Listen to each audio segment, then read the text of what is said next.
Nothing but bits. No Pizza cheered. X150. Cheer one, cheer one, cheer one, cheer one, cheer one, cheer one, cheer one, cheer one, cheer one, cheer.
And his opponent, from Philadelphia, Pennsylvania, weighing in at 246 pounds, Ryan Matthews!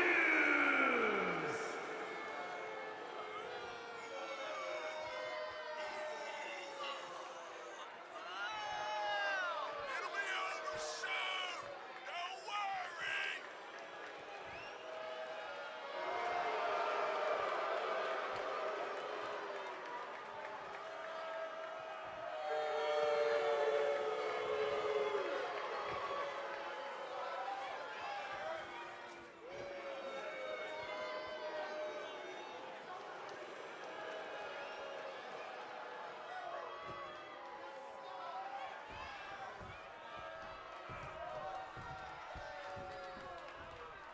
All right, hello everybody, and welcome to this week's episode of Croakitoad Pro Wrestling here on this January 28th.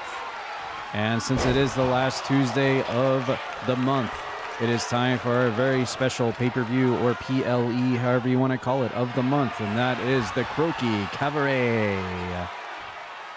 To kick things off, we've got this feud that has been culminating over the past few weeks here at CPW between newly arrived Spike Ryan as he takes on Ryan Matthews. I'm not sure if Spike Ryan was ever truly part of the Punk Bitch Challenge. I think he just showed up and took offense to Ryan Matthews just slamming through random people each week, making a mockery of them, and decided to take it upon himself to make a name for himself to debut here at CPW. And so here he is. And I believe he's actually got a win over Ryan Matthews, but Ryan Matthews obviously has a win over him as well. Lots of brawling between these two. And now we got finally a match here to start off the major show here. And this could actually be a rubber match between the two, as I think they both have scores over one another. So this could be a very important match here for either one of them. Nice Frankensteiner there from Ryan Matthews off the rebound of the ropes. And there we see in the back, we're all getting all fancied up tonight for the Croaki Cabaret, the Cabaret match, the 30-person over-the-top rope Royal Rumble style match that will be happening a little bit later. And that we know of, we know that Cassidy Ryan will be coming out as entrant number 1. We know that Azarain basically stole and trolled the number for entrant number 29.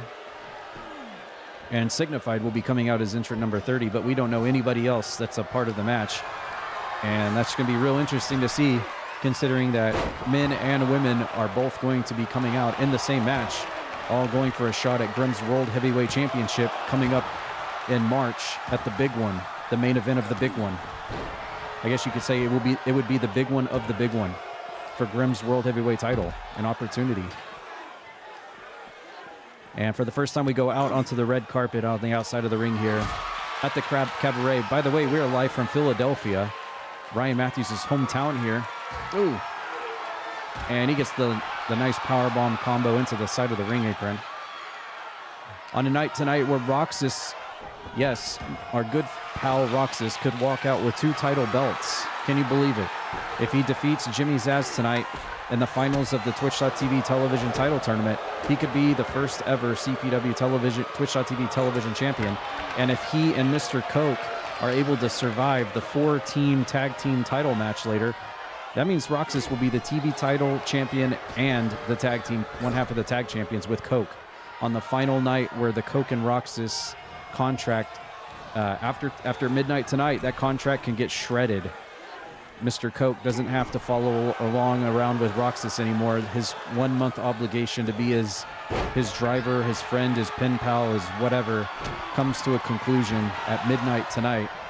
So will they be able to win the tag team titles tonight before that expires or not? Or will Alicia and Jennifer be able to still walk out with the tag team belts? Of course, we have also got the Welsh Mosher and Anubis Khan in another corner, and Morsel and Mr. Kanta in the 4th corner. That's going to be a real interesting match to see how that one's going to develop. We also have the Zombie defending his Kappa title tonight against an unknown challenger. We've got Linky taking on Miles in an ambulance match. I don't believe we've ever seen an ambulance match yet in Croakitoad Pro Wrestling, so that'll be a first time in history. As Ryan Matthews goes for the double. Oh, and butterfly bombs Spike Ryan head first into the ring mat. Goes for the cover now. Leg hooked here. Is this going to be it for Spike Ryan? No. He powers out. We've also got a huge match for the hardcore title. Psycho T is definitely going to have his claws and his Christmas sweaters full tonight. He's got to defend his belt against Sneaky Sean, Jess Moxie, and North Greenfield in a 4-way hardcore title match. That's going to be insane for sure. Spike Ryan kicks Ryan Matthews in the head and goes for the cover, but he's able to power out. Also tonight, Buttons will be defending her Young Lions championship tonight against Amora Blade, Alessandra. And Spike Ryan's going to pull out the shovel. We've already seen the baseball bat tonight. Oh, and Ryan Matthews gets snow shoveled over the top of the head and is going to roll out of the ring in this grudge match between these two. And of course, not to be outdone, we've also got Asterial and Tad Peters of the Dead Zone teaming up together after the harsh and brutal words that Asterial gave to her husband Grim on last Tuesday's show, where she was standing next to an open casket and talking about Grim.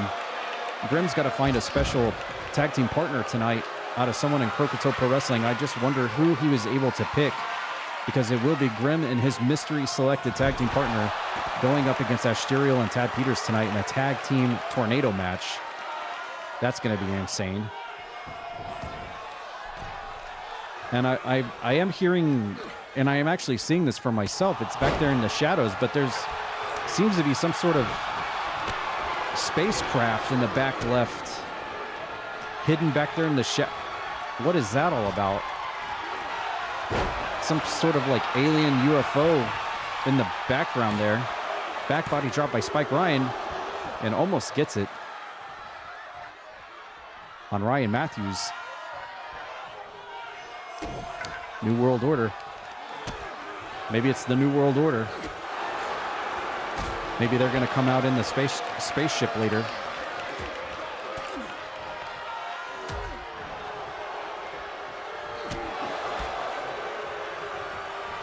Spike Ryan, Ryan Matthews.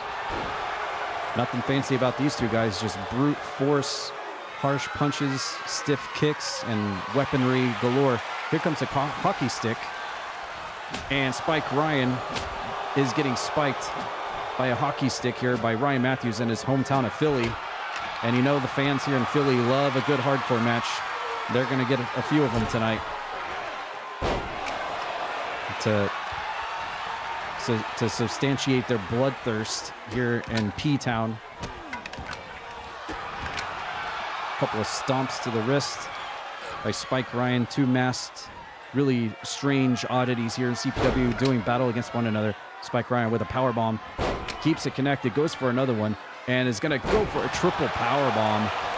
3 in a row on Ryan Matthews. He might be stunned out of his boots here, and Spike Ryan is able to pick up the win after a triple powerbomb right on top of the Croakitoad logo. Big win here, maybe an upset for Spike Ryan, but gets a huge PPV PLE win over Ryan Matthews to kick us off here tonight.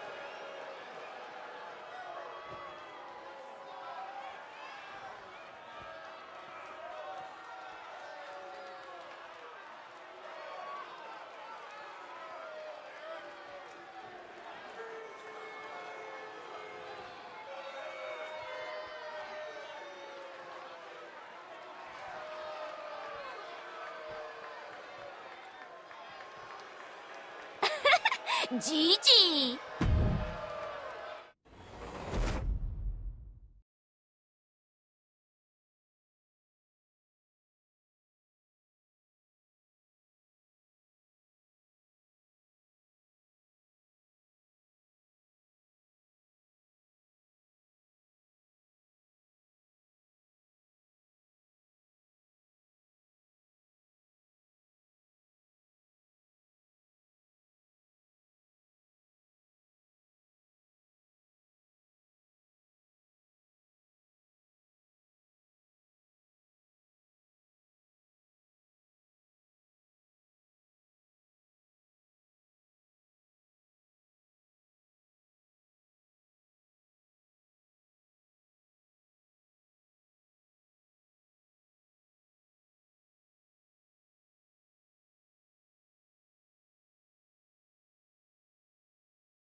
All right, coming up next, it's our first title match of the night.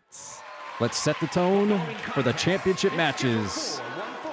And is for the NXT Junior Championship.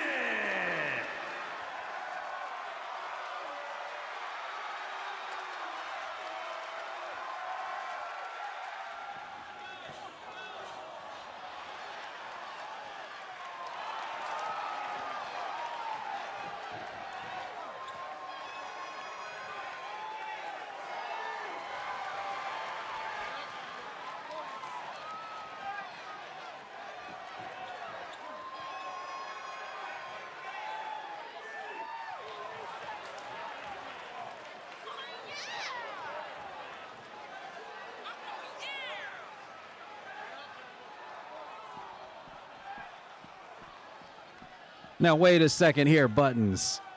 Wait a second here, Buttons. What are you doing? Buttons, what are you doing? Buttons, the champion, coming out here in the middle of her challenger's entrance, catching her off guard.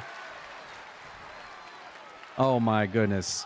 Mama Buttons being a menace to society here, honking her way out of the back, ambushing her opponent for tonight.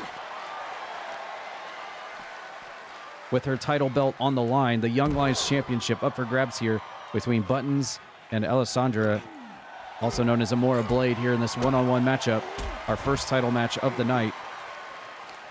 And Buttons is only the second champion to be the Young Lions champion and CPW, having defeated Rock Hard Meat, known as Badass Games, to become the second champion, and therein she's been able to hang on to the title belt ever since her big win over Matt. But it could be tonight where Alessandra comes back from out of nowhere, basically, out of the shadows, and gains a championship belt around her waist here at CPW with a win over Buttons. But we'll see what happens here. Buttons has got the big octopus stretch there, looking for a submission early, but Amora Blade's going to kick out of that one. Amora Blade's and she dives out of the ring, not going to let Buttons get away with their mischievous deeds on the outside of the ring. She just lawn darts herself straight on the outside, not giving her any solace on the outside, and connects with a neck breaker, but Buttons is straight up to her feet. Ready for action here as the ladies have completely dominated the Young Lions title division here at Croakitoad Pro Wrestling. What started off as a manly man's division with Rock Hard Meat has turned into the ladies completely taking it over, and that's what you're going to get when you have such a strong and large ladies roster that we have here at Croakitoad Pro Wrestling. I mean, just look at the tag team title division, currently held also by two ladies as well. And of course, our world heavyweight champion, also a lady, holding that belt as well. And here comes some more Braid. Oh! Tried to go for the front drop kick, but slipped right off of the front of Buttons. I'm not sure if she sidestepped or just swatted it away, but it did not work out in her favor. And Buttons now with the back elbow. I think Amora Blade has been busted open here. Buttons with a little slap of disrespect on the outside. I think the mischievous goose in Buttons is really showing here tonight. Uh-oh, what is she about to do here? Buttons is going to go high risk, telling Amora Blade to get to her feet. Is this going to pay off? Here she goes. Oh my goodness, the giant running man forearm shot catches Amora Blade, and then a double stomp for good measure. She is just ambushing her challenger tonight. She does not want to lose her title belt. And the fans here in the front row here in Philadelphia get a nice close-up look at these two going at it. Amora Blade going to rest in the corner for a minute as the champion gets back into the ring. And she catches Mama Buttons with the $1 Million Dream submission hold variant there. But Buttons is able to get out. And, oh, nice. Almost like a somersault cutter of sorts by the champion. But Amora Blade back up to her feet. Connects with a reverse DDT. Takes Mama Buttons down flat to the mat. And goes for the cover here. Our specials female referee going for the cover. But only a 2 count there. And this match will continue on.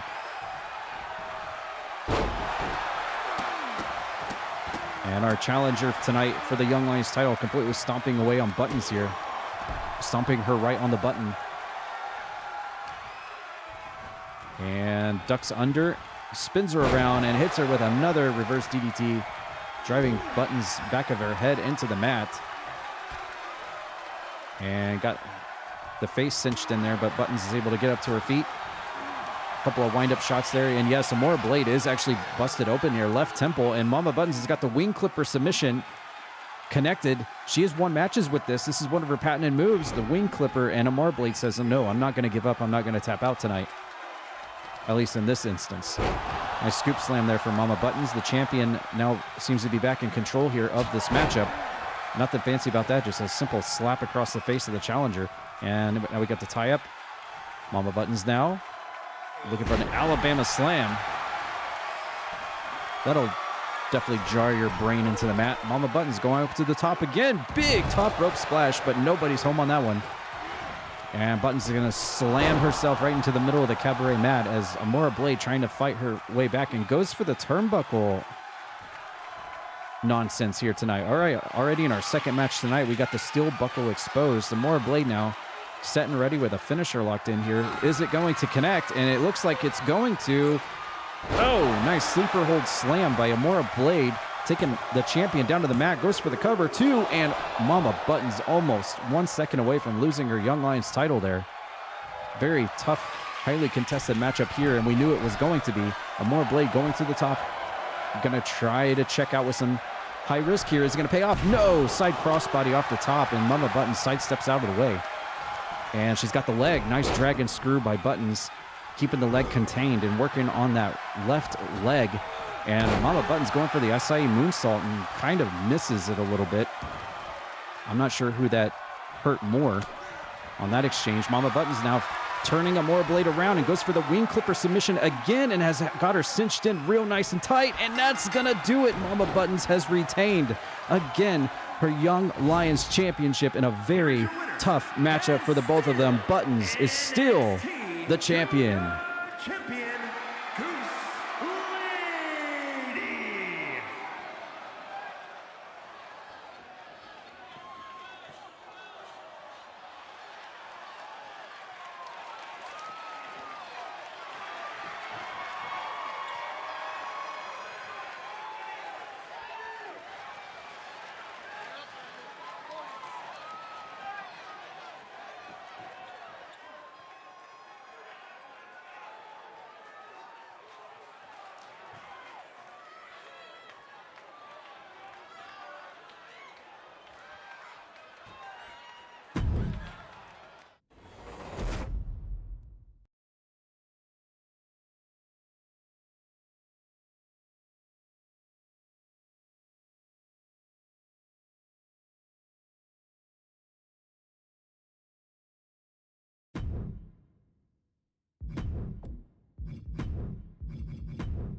Making his way to the ring from another time, weighing in at 215 pounds, the hero, Ling Eng.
And his opponent from Miami, Florida, weighing in at 235 pounds, Miles Wildman.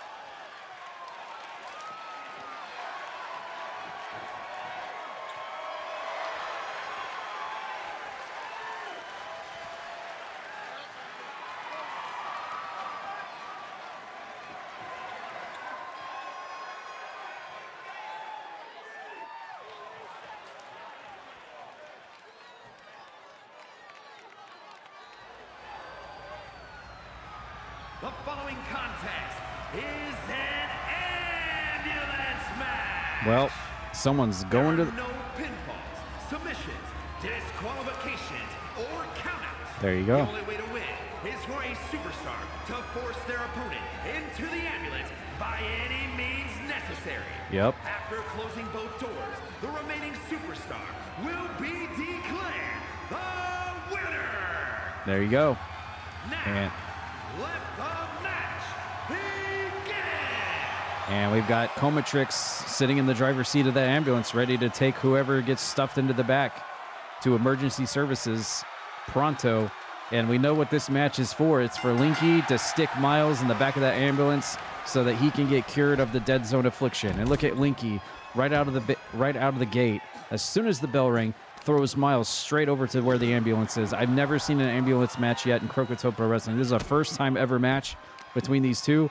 Linky wants to heal his friend and his ally Miles of the dead zone virus. And what better way to do it than send him packing straight to the hospital? I mean, if anyone can figure out how to do it, it would probably be our chief EMT Comatrix from Rescue Services, Red Cross, to try to cure Miles. Well, that and Wizardboz, of course, with his concoctions and reagents and antitoxins and whatever, what have you. He could probably do the trick too, but we know where the relationship stands right now between Linky and Wizardboz. Not the best of relationships at the moment, so probably his best bet right now is the deal. Try to force Miles into that ambulance to get in there and go with Comatrix so that he can try to cure him and get him out of this phase, get him out of this losing streak that he's had ever since he got his soul corrupted by the zombie, and get Miles back on the right page again, and we can get the old Miles back again instead of the corrupted version who is looking even more sicklier every Tuesday we see him. And you'll see that there's no count out on the outside of this ring. Anything goes in this match, as the announcer said. And wow, they are just stiffing each other out here on the outside of the ring on the red carpet here at the Cabaret tonight. With that ambulance waiting there on the stage, someone's going to get shoved into the back of it. And you got to wonder, is it going to be a complete waste of a trip if Linky gets shoved into the ambulance? I mean, what does Linky need to be cured for, other than, I guess, getting his butt kicked and losing all his heart containers if he loses? Obviously, the setup is here for Miles. Let's see if it actually goes the way that it's supposed to go. Oh, and there's Linky opening up the doors of the ambulance. And look at, oh my God, Miles almost landed on, I think he did land on his face. He tried to dive out of the ring onto Linky, and he completely missed and landed right on his face. That didn't seem to faze him, though, surprisingly. Yeah, we see the back doors of the ambulance are open. Linky tried to go for a flying clothesline, but missed the mark. And if you're just joining us, the first person to stuff their opponent into the back of that ambulance will win the match, as Linky tries to heal his comrade of being infected by the evil Dead Zone group here in CPW. Oh no, Linky has been thrown into the back of the ambulance, and Miles has got to shut the doors on him to win the match. And look at Linky fighting to keep that door from closing on him. This is the first time ever. We've never seen an ambulance match before here at Croakitoad Pro Wrestling. So what better way to bring this match in between this mini rivalry here between Linky and Miles. Hits him with a mini rupee roll. A rupee roller on the outside. And look at Linky now. Fireman's carry just yeeting Miles into the ambulance now. Now he's going to try to shut the door on him. And this is what we're trying to go for right here. Linky trying to send Miles packing to get that vaccine that he needs, that he's refusing to take because he's been so corrupted by the dead zone. He doesn't want to be cured. He wants to be a part of the dead zone, and Linky's trying to save his life here. Uh-oh. And Linky fighting for his life right now up on the shoulders of Miles, who is probably about to throw him back into the ambulance. And what is Miles doing? And Miles closing the doors of the ambulance. Look at that. Oh, and Linky dives out of the ring into the back of Miles. That's what Miles thinks of the ambulance. He does not want to be cured. He doesn't want Linky's help. He doesn't want anyone's help. He wants to let the dead zone corruption completely take over his entire body, his entire soul, and be the next newest member of the evil group right there. Just by shutting those ambulance doors, that shows you all you need to know right there about where Miles is right now. And these two are going to have to beat the holy hell out of one another until we get to until someone gets the point, I guess. Gets the point across. All right, we're back inside the ring now. And Linky's going to get reverse Irish whipped into the ropes. Miles ducks under. Leapfrogs over Linky and hits him with the outside crescent kick on the rebound. Linky has now been busted open. And so I guess now he has an excuse to be thrown into the back of the ambulance now. For Comatrix to look at that cut on the side of his forehead. And no, are you kidding me right now? Miles is climbing the top of the vehicle. Oh my God. Is he almost telling Linky to get up there? And oh my God, what is about to happen? Ladies and gentlemen, this is unprecedented. They are fighting on top. Miles getting yeeted off the top of the ambulance. Linky tried to go for a splash after him, but he missed. Holy shit. Oh my God. Now when they said an ambulance match, I didn't know that they could climb to the top of the whole freaking thing and fight up at the top. And it looked like Miles' evil master plan to goad him up on top of the ambulance paid off for him, because he just he got thrown off by Linky, but it's almost like he goaded him into flying off. He knew he would. And he just rolled out of the way, and Linky is feeling the effects of missing that big splash off the top now. I'm really shocked that Miles is able to continue this match, though, after getting thrown off the top of the ambulance. That is exposed concrete under the red carpet, ladies and gentlemen. This is not like special padding or anything. That was some hard-hitting bodies hitting the concrete there. Oh, just like that. This match has been more outside of the ring than it has been inside the ring, that's for sure. And every time someone gets dropped, they just hit that hard concrete on the outside of the ring.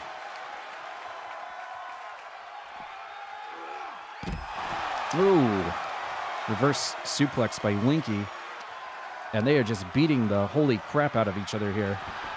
Someone's going to have to eventually just give in this match. Oh, look at that. Oh, the rolling rupee cutter by Linky.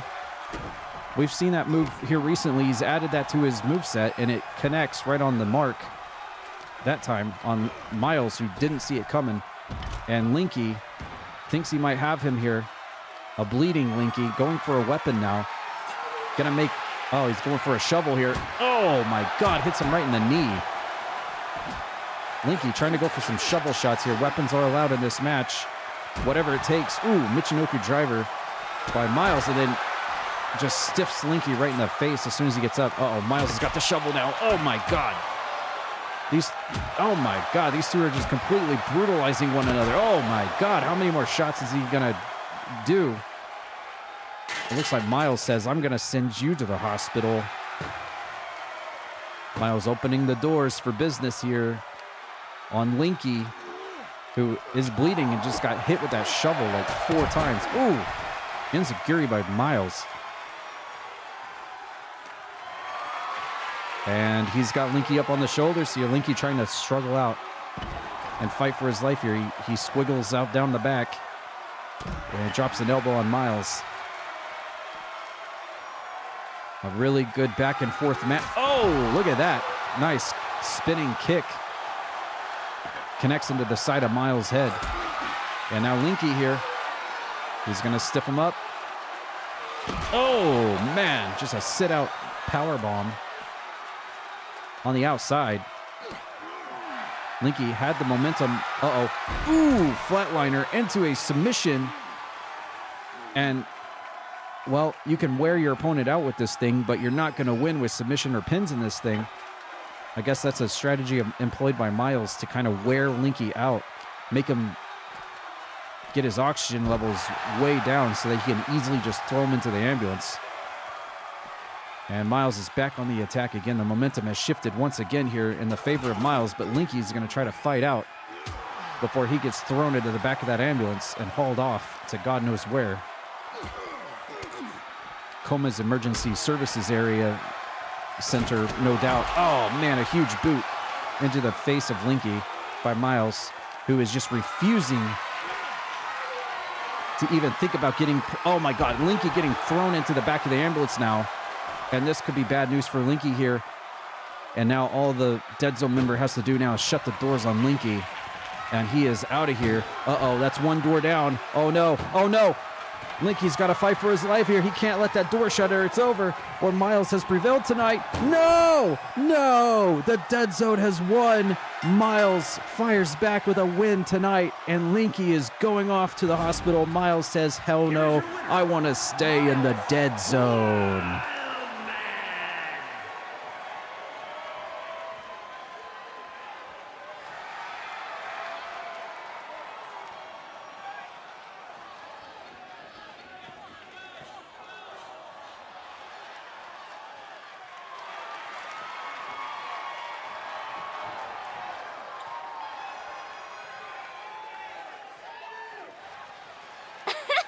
Gigi.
It's time to get hardcore in Philadelphia.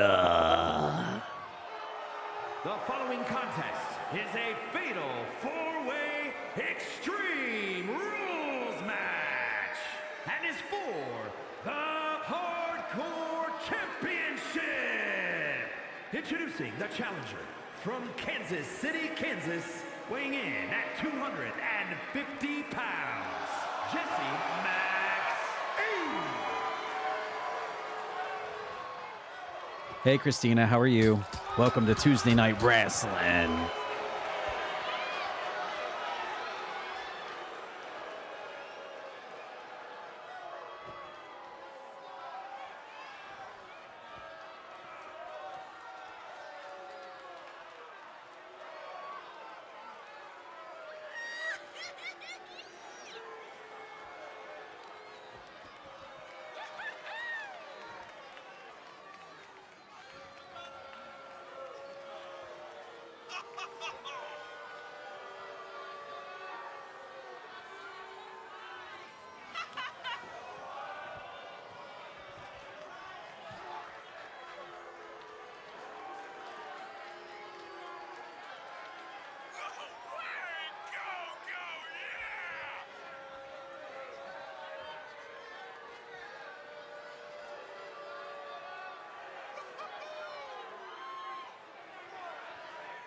And introducing the challenger from England, weighing in at 274 pounds, North Green Phillips.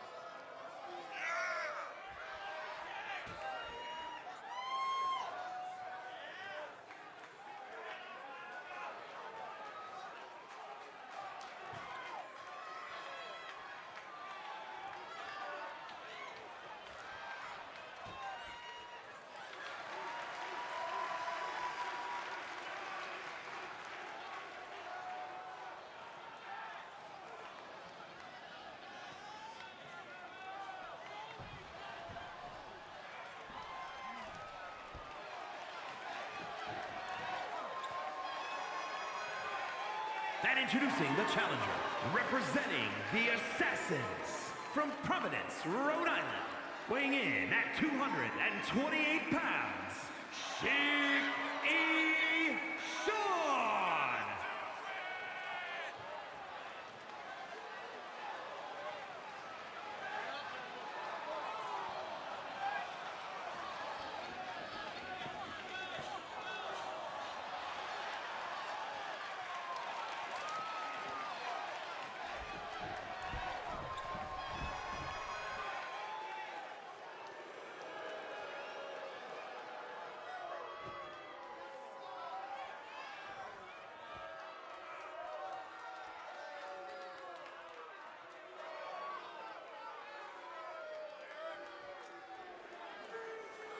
The UFO in the background looks like a giant Psycho T hat floating in the air.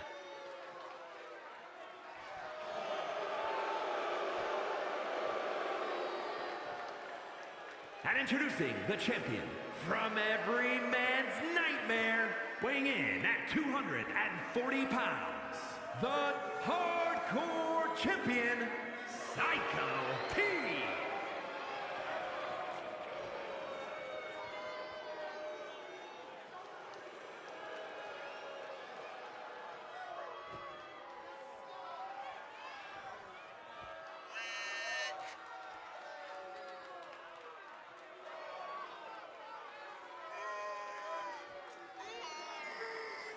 Everybody hydrate right now. Drink water. It'll be over soon. Don't worry.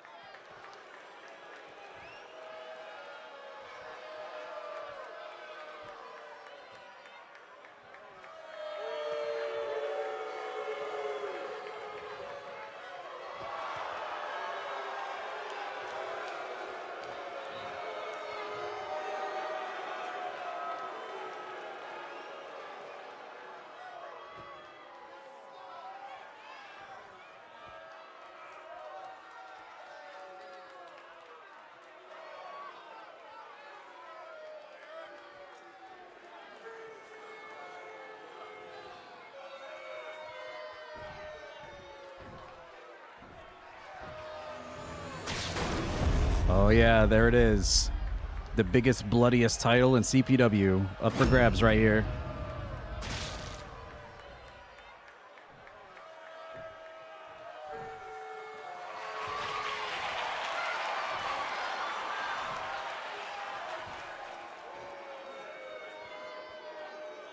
Getcha, getcha, getcha, getcha. All right, here we go. Fatal four-way match. The odds are definitely not in the favor of the champions, Psycho T. Everyone has a 25% chance of winning this unless you ask Scott Steiner, but I have also been told, I believe this is first falls, so actually, I'm not actually 100% on that, actually. I guess we'll have to find out. I think it's first falls, but I was confident until I said it out loud, and then now I'm not so sure. But we'll find out. Definitely hardcore rules apply in this match. Weapons will be allowed at any time.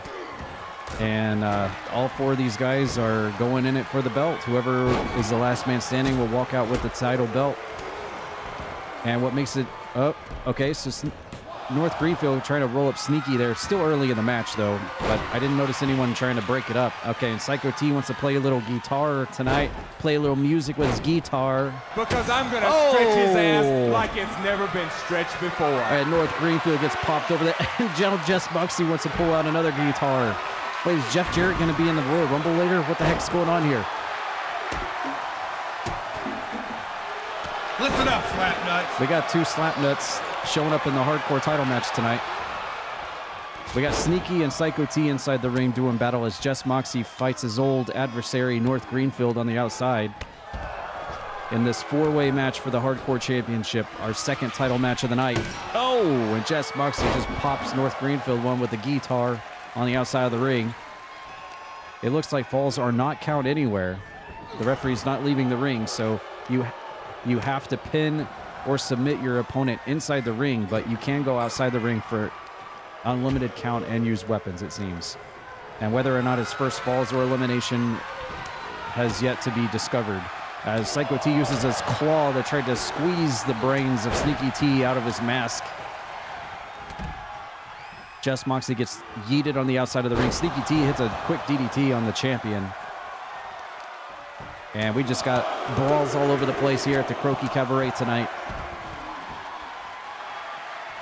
This was going to be one of the most insane matches on the card. We knew it going in, and already it has already proven that. The hardcore division always never ceases to disappoint, that's for sure. What is that? Another guitar? Oh, it's a Slim Jim! We got the Slim Jim. It was only a matter of time before the Slim Jims came out tonight.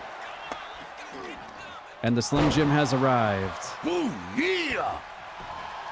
All right, Sneaky going for the pin on the champion inside the ring. Referee making the cover, and nobody went in to make the save. So I think this might be elimination,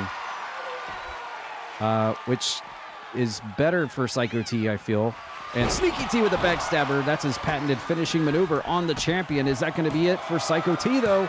Oh, no. If he gets... Oh, no. He got eliminated first by Sneaky. Oh, my God. Psycho T has just been eliminated, and then there were three, so we are guaranteed a new hardcore champion tonight. Psycho T gets backstabbed by Sneaky early in the match. What the heck was that? It was almost like Psycho T wanted Sneaky to eliminate him. Some kind of weird kind of hardcore honor system or something. Psycho T has been adamant about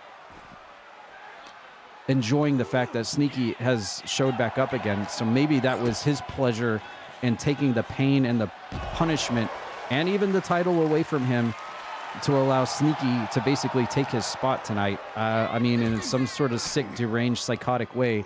I guess that's honor for Psycho T, but either way, I feel like that's really disappointing that Psycho T got eliminated so quickly tonight. That's pretty wild, but what that means is that we are guaranteed a brand new hardcore champion tonight. It's either going to be Jess Moxie, North Greenfield, or Sneaky Sean walking out with the belt. Someone's going to walk home with new hardware tonight, and it's going to be the last person left standing. And we see stop sign, we see Slim Jims, we've seen guitars.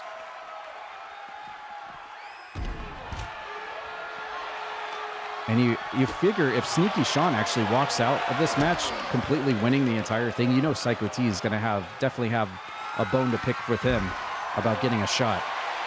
And oh my God, North Greenfield just yeeting a chair across the ring. That chair almost went out into the crowd. We almost had a lawsuit on our hands. We would have had to call Wizardboz Enterprises to settle that lawsuit. Got North Greenfield fighting on Jess Moxie, and Sneaky Sean has sneakily pulled a trash can out of the ring. And he pops North Greenfield in the back of the head with a trash can. And North Greenfield's got Sneaky up on his shoulders. Is he going to do the powerbomb? Oh, he's going to do the powerbomb. The powerbomb whirly gig there, and Jess Moxie comes up behind him. You got to have eyes in the back of your head in this situation. When it's a three-way dance like this, someone can just easily come up behind you and gank you, like what happened to the champion a few moments ago. Jess Moxie throwing North Greenfield back into the ring. Sneaky Sean going for his stop sign. And here's Jess Moxie with his patented move. Ooh, the headlock driver onto North Greenfield. Sneaky Sean going to just back off and let it happen. Is North Greenfield out? No, he powers out. And Sneaky Sean going to mop up the leftovers here like a vulture waiting in the wings. Sends North Greenfield into the corner, but North raises his feet up, catches Sneaky off guard, and now whips him into the ring ropes. And almost tries to catch him on the rebound, but Sneaky was ready for him. And Jess Moxie's back. Uh-oh. He tried to go for the brass knuckle shot, but Sneaky, you can't out-sneak the Sneaky. Jess Moxie tried to use the old brass knuckles, the oldest trick in the book there, but Sneaky was a little too sneaky for Jess Moxie on that one. And a back elbow takes North Greenfield off his feet. And look at Jess Moxie here using the ropes to try to get, and another guitar. Oh my God, and he pops them both. Sneaky Sean gets a 2-for-1 duet there. Uh-oh. Oh, we got teamwork here. Look at this. Jess Moxie and North Greenfield working together, and that lasted about 1 second. And he immediately goes for the cover on Jess Moxie after the double chokeslam, but he's going to kick out. Sneaky goes out of the ring, collects the Slim Jim.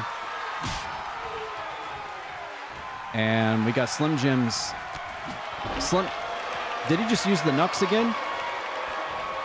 And North Greenfield just got knucked in the side of the head and then hit with a Slim Jim. And that's going to be him. All right, it's down to Sneaky versus Jess Moxie. Who's going to walk out with the Croakitoad Pro Wrestling Hardcore Championship tonight? Jess Moxie has been trying to go for this title belt ever since day one of Croakitoad Pro Wrestling establishing the belt system. It's been months and months and months he's been wanting this title belt. Can he finally get it here tonight? This is definitely a step in the right direction. He's just got to get past Sneaky here, who's been a menace tonight here at Croaki Cabaret. And Sneaky trying to go for the waist. Rear waist. Uh-oh. And Jess Moxie with the finisher on Sneaky. Spikes Sneaky's head into the mat. And I think he's been busted open here. Jess Moxie trying to win the hardcore title here. No! Sneaky powers out. Oh my goodness. He was less than a second away from winning the belt, the hardcore championship there. And Sneaky meets Just Moxie on the outside as he was trying to go for a weapon under the ring. I have a feeling that no matter who wins this match, Psycho T is definitely guaranteed a rematch after what happened tonight. He got eliminated so quickly that I feel like a title rematch is almost guaranteed at this rate for Psycho T. I mean, I don't think anyone would dispute that. Sneaky's got the Slim Jim, but Just Moxie, double leg takedown and firing some shots into the mask of Sneaky Shaw. Now going for the lateral press here. Just Moxie thinks he has it here. Does he have it? No. Sneaky powers out of two. Again, Just Moxie showing some frustration here, and he's also been busted open. Both of these guys are bleeding, although you can't tell from Sneaky's side of things, but they are definitely both bleeding. Just Moxie up on the shoulders. It gets dropped right on top of that steel stop sign on the mat. Sneaky gonna dive in and go for the cover here on Just Moxie. Is it enough? No. Just Moxie's gonna kick out. So many near falls here, back and forth between these two, as they know the hardcore title is hanging in the balance. Whoever wins this match gets to go home with the belt. And Sneaky's got the stop sign, but it does not connect. Just Moxie now trying to direct traffic here.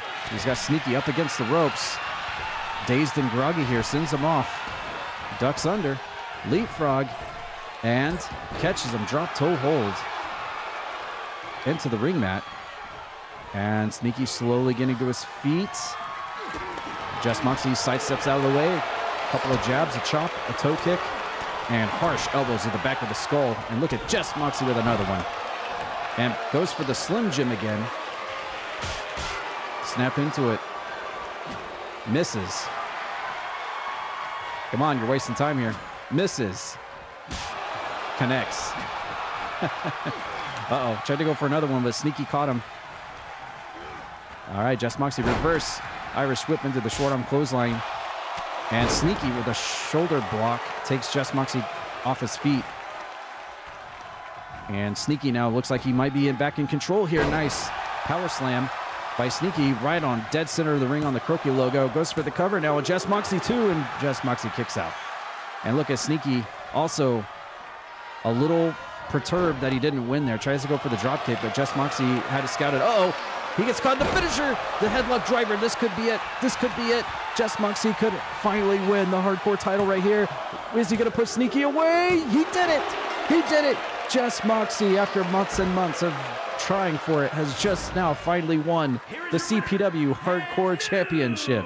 So now we are almost guaranteed to see Just Moxie versus Psycho T for the belt.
All right, we're going to get right into our next title match of the night, and this one we need to get a champion. It's the culmination of the title tournament. Who's going to walk out with the Twitch.tv television championship? Let's get it on.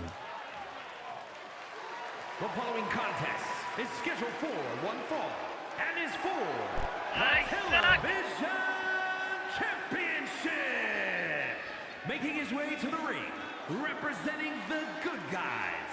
From another time, weighing in at 216 pounds, Jimmy Seth.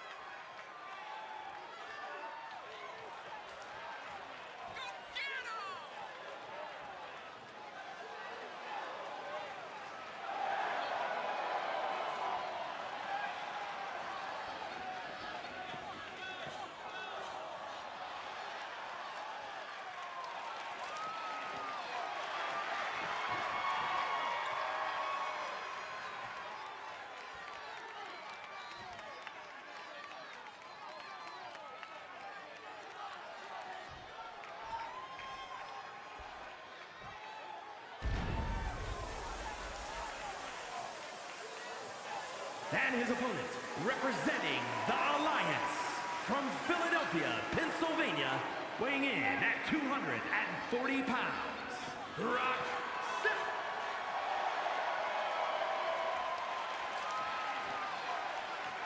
What the hell?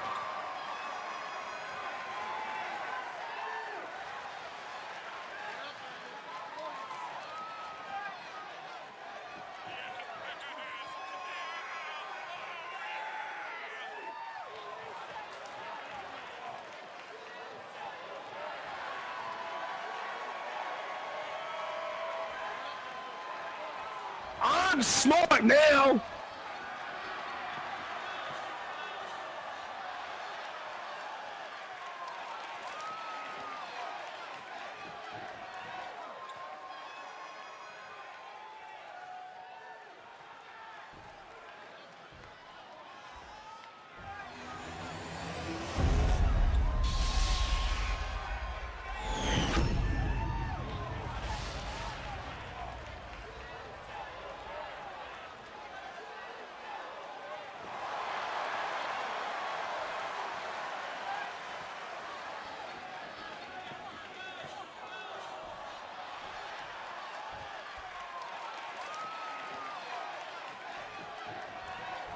Okay, here we go. We saw the whole thing go down. It was the 32-person title tournament for the television championship. There were 32 people involved, and it has all come down to this. Jimmy Zaz winning one side of the bracket, Roxas winning the other side of the bracket. So many people were wanting to see Coke versus Roxas happen right here in this situation, but Mr. Coke couldn't quite make it to the finals on his side, and so... Oh, wow. Jimmy Zaz has already been busted open, courtesy of the left hand of Roxas. Either way, one of these two individuals will be walking out to establish the television title to become the first ever Twitch.tv television champion. From here on out, they'll have a belt around their waist until they lose it. And in the Twitch.tv television title rules, you, like in the classic television title rules, you have a time limit.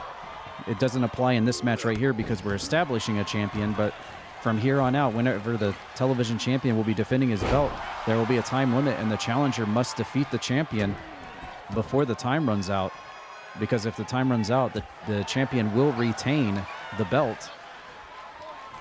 So that's just another little sticky little situation added to yet another title division coming soon to Croakitoad Pro Wrestling. Now, once we have established a champion here after this match, Jimmy Zaz, who has started bleeding very early in this match, going for the cover there on Roxas, tries to go for a standing shooting star press, but Roxas raises the knees up. Still to come tonight, we have the World Heavyweight Champion Grimm and a mystery partner to take on his wife Asterial, the corrupted Asterial, and Tad Peters of the Dead Zone, in a Tornado tag team match, which is going to get downright ugly, if I were to guess. We also have the 30-person Royal Rumble match. The winner of that match will move on to meet Grimm, the World Heavyweight Champion, for an instant ticket to main event the big one in March for the World Heavyweight Championship. We've got 30 participants in that match coming up here soon.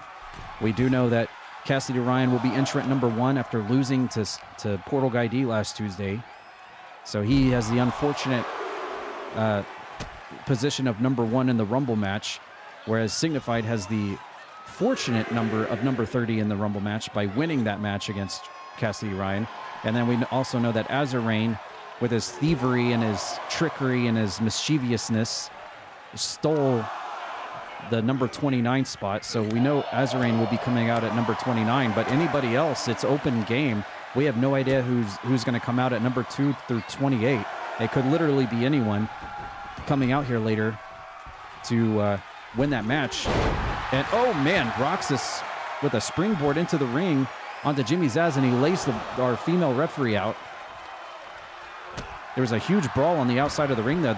Our female referee tonight was making the count there, but Roxas, a collision in the ring, went for the cover there, but I don't think he realized he knocked the referee to the ground too. And Jimmy Zaz going for a vertical suplex. Roxas lands on his feet, a little back scratcher there, and sends Jimmy Zaz into the ropes, ducks under, leapfrog over, and a pop to the breadbasket off the rebound. Roxas now throwing Jimmy Zaz's back of his head to the mat and continuing the assault here.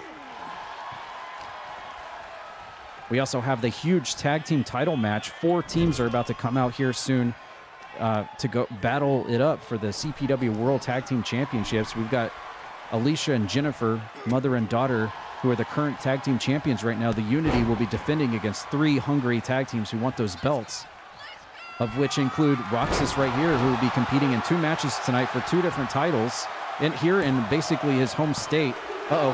Jumping DDT on Jimmy Zaz, and he got a 2 count there. Roxas, about 150 miles from his hometown, but still Pennsylvania represent here tonight. He could walk out in his home state with 2 belts at CPW. Top rope big splash onto Jimmy Zaz, going for the cover again here on Roxas, and Jimmy Zaz is going to kick out of it.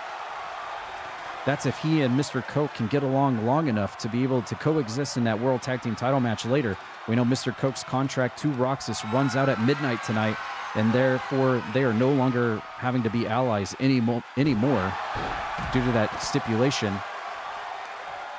And then not only that, but everybody in the match has to deal with the 2 monstrous titans of mythology known as Welsh Mosher and Anubis Khan. The 2 monsters definitely want those tag belts around their waists. And then we also have the very wild card team of Morzel and Mr. Kantot thrown into the middle of it. There's no telling who's going to walk out of that thing as our new World Tag Team Champions. And Roxas is completely laid out as the referee goes for the count up to the 6th count. Roxas needs to get to his feet and get back in the ring here. We're up to a 7. All right, Roxas gingerly getting up to his feet, and we're back in the ring now. Jimmy Zaz was ready for him, though. Look at this. He's going to turn him inside out, and Fireman's Carry dunks Roxas right into the ring mat. He was standing there waiting for Roxas to enter the ring, and is this going to be it? No, Roxas powers out before the 3 count. And Jimmy Zaz goes for a standing shooting star, and Roxas again raising the knees up and kneeling DDT onto Jimmy Zaz right into his googie eyes as the TV title hangs in the balance here between these 2. And Roxas trying to fire back here, back elbow.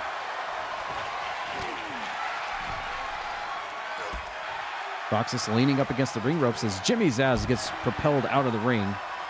And now Roxas is going to go high risk here and goes for it and connects. The high risk pays off for him this time.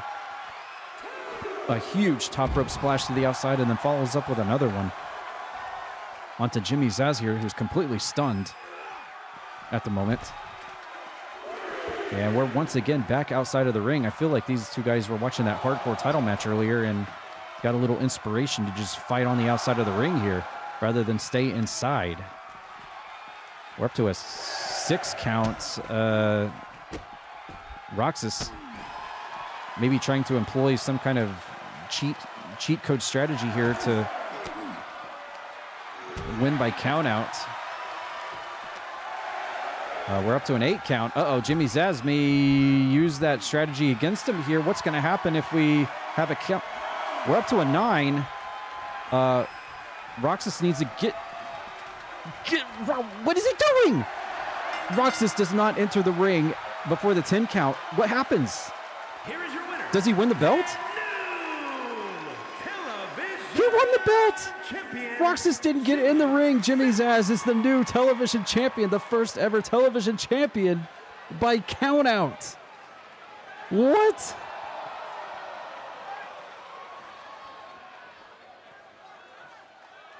I suck! Gigi!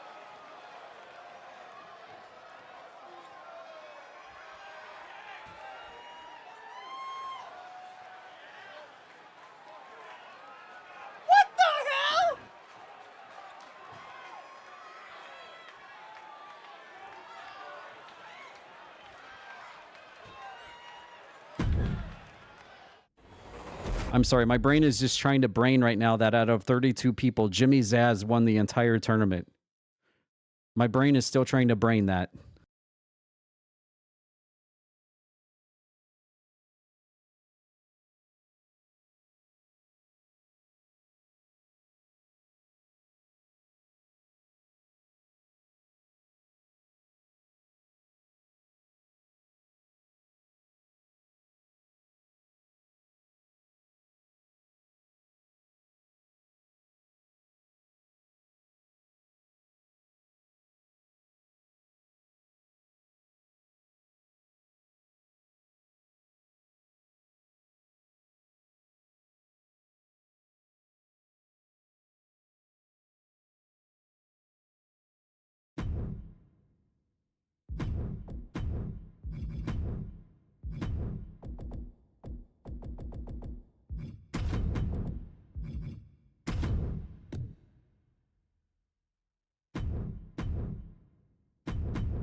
All right, we're getting down to the nitty-gritty part of our Croaki Cabaret event tonight. Thanks, everyone, for tuning in tonight and watching our 30-person over-the-top rope Royal Rumble match coming up soon.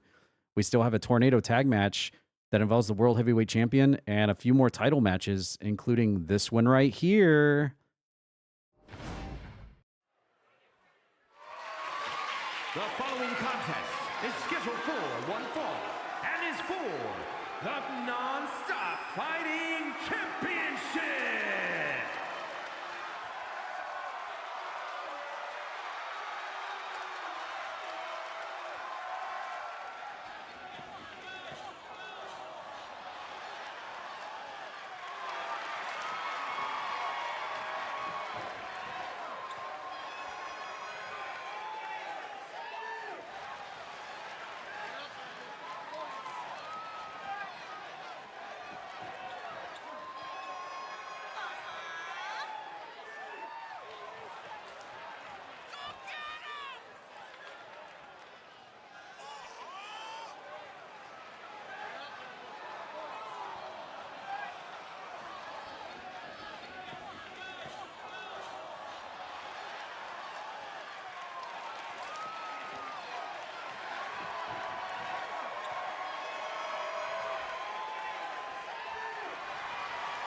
You're going nowhere!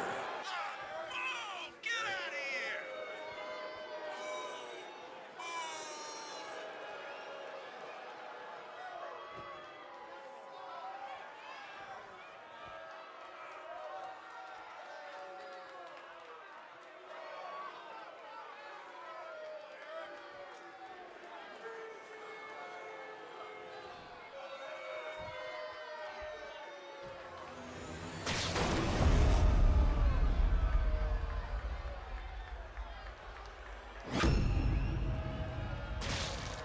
Introducing the challenger from Detroit, Michigan, weighing in at 150 pounds, Punk A. And his opponent from Salem, Massachusetts, weighing in at 255 pounds, the non-stop fighting champion, the Zombie! Oh my God. Well, the Kappa title, if you're the champion, you have to defend it every Tuesday night, and the Zombie is doing just that right here. Here at the Croaki Cabaret, he's putting his belt on the line. Unfortunately, for all of us, it's against Puppy, our youngest superstar on the entire CPW roster, going to try to get his first title belt since coming here to CPW in his very short career. I mean, he could walk out the champion, never say never, but unfortunately for him, as we all know, the Zombie likes to take souls and infect everyone with the Dead Zone virus. Look what happened to Miles. Could Puppy be the next Miles? And that's the situation going into this thing. It's not about winning or losing and taking the belt away from the Zombie. It's about maintaining your soul, your very essence, your very humanity. Is the Zombie going to be that dastardly to take the soul away from our youngest person on this whole roster? Does his nefarious deeds know no bounds? We will find out tonight in this very match for the Kappa Championship as he puts the belt on the line here against Puppy. And, you know, if Puppy does win this, it would be like the huge moment of the night. The absolute huge moment of the night. You know, everyone is pulling for the underdog Puppy here to win the match, become the Kappa champion, and win his first title belt. But we will see what happens here. We know how the Dead Zone operates, and we know how evil they are from the past and what they're attempting to pull these days. As Puppy immediately goes for the cover, but doesn't even get a 1 count here. And Puppy gonna have to try to use his speed, his smaller size, his smaller frame, his agility here to just kind of work circles around the Zombie here. And just kind of keep them thinking. These two have never met in a match before, so brand new territory for both. And you got to wonder if Puppy's also feeling a little bit of nerve sinking in here. He's on a special event. It's the last Tuesday of the month. It's the major event for January. And here he gets. He has been selected for a title match right here live. Is he feeling a little butterfly sinking in? What the heck was that? I just heard some weird sounds. The hell was that? I don't know what the... Okay. Okay, I'm completely discombobbled. I don't know what that sound was. I know what that was. That was Nathan Moore farting before he enters the Royal Rumble later. But I heard something really weird just now, and I don't know what that sound was, but nothing really happened, so I guess false alarm. But we need to get back into the ring because the match is standard rules, and you can't win the belt by being on the outside of the ring. And Puppy seems to be on the offensive right here. It's good. Puppy up to the top rope here. He's going to turn around and go for a big top rope moonsault, but the Zombie saw it coming in. Puppy crashes into the ring mat, and Zombie with just a back rake and drops a hammer on the back of Puppy there. And now Zombie, look. Oh, no. Oh, no, he's biting. He's clawing. No. No, get off of him. Referee, get this crazy serial killing madman off of this young man. Jesus. Get him off. And Puppy, despite being clawed, bitten, his eyes poked out, fingers stuffed. Oh, no. What is this? No. Oh, God. And now the Zombie sticking that nasty hand into the mouth of Puppy, trying to choke him out, to suffocate him so he can't breathe anymore. But Puppy's hanging on. He says he does not quit yet. He's still got life in him. Puppy's got to try to fire back here and get some offense going because this is not looking good for him right now. With the title hanging in the balance here, Puppy drops down and catches Zombie with a nice hip toss. And look at this. Puppy, despite being choked out with that nasty hand of Zombie stuck into his big smiley face, still has the acrobatics here to be able to pull off these really high high-intensity moves here and goes for the cover on Zombie and almost gets a 3 count there, surprisingly. A 2.5. Puppy's still alive in this thing. Bops Zombie in the head, but he comes back with a kick. And I just realized something after last night's playthroughs of Granny, but I feel like this Zombie could be Grandpa in a multiverse here after that has just dawned upon me. Maybe Granny will come back and she will be the spouse of the Zombie. I don't know.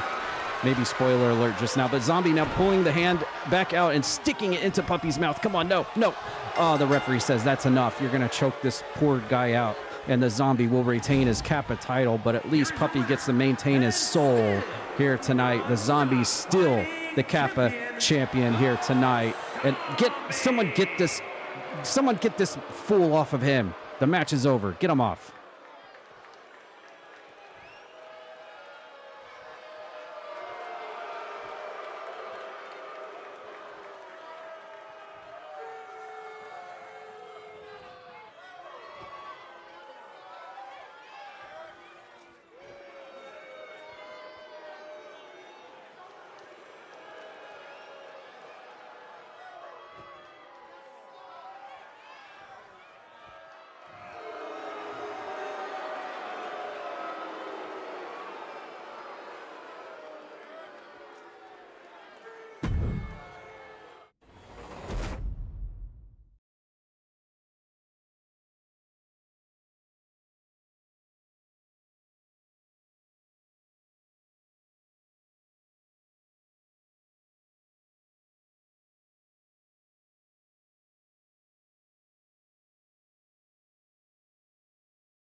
All right, coming up next, we have an unsanctioned, unscheduled match that we're going to have here for strictly the ladies division. So we're going to have 4 of our top Croakitoad Pro Wrestling ladies in the ladies division come out here and do some battle here that aren't going to be featured in the big 30-person Royal Rumble match, but are still going to get a match tonight. And then coming up basically around the corner, we've got the tag team titles. the Tornado Tag Team match featuring World Champion Grimm. And then I guess we're off to the big 30-person Royal Rumble match.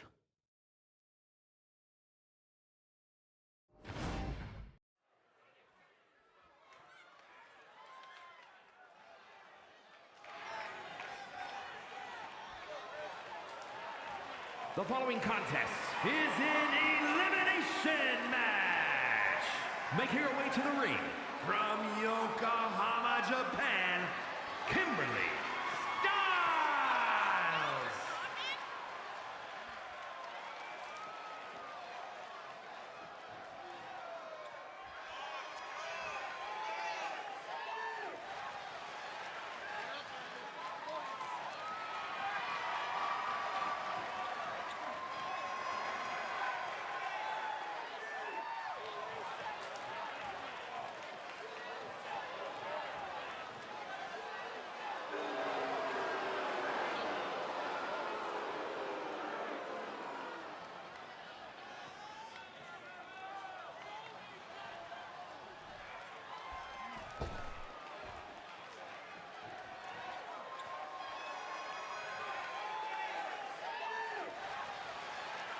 And her opponents, first, from Raleigh, North Carolina, Dixon Buddy.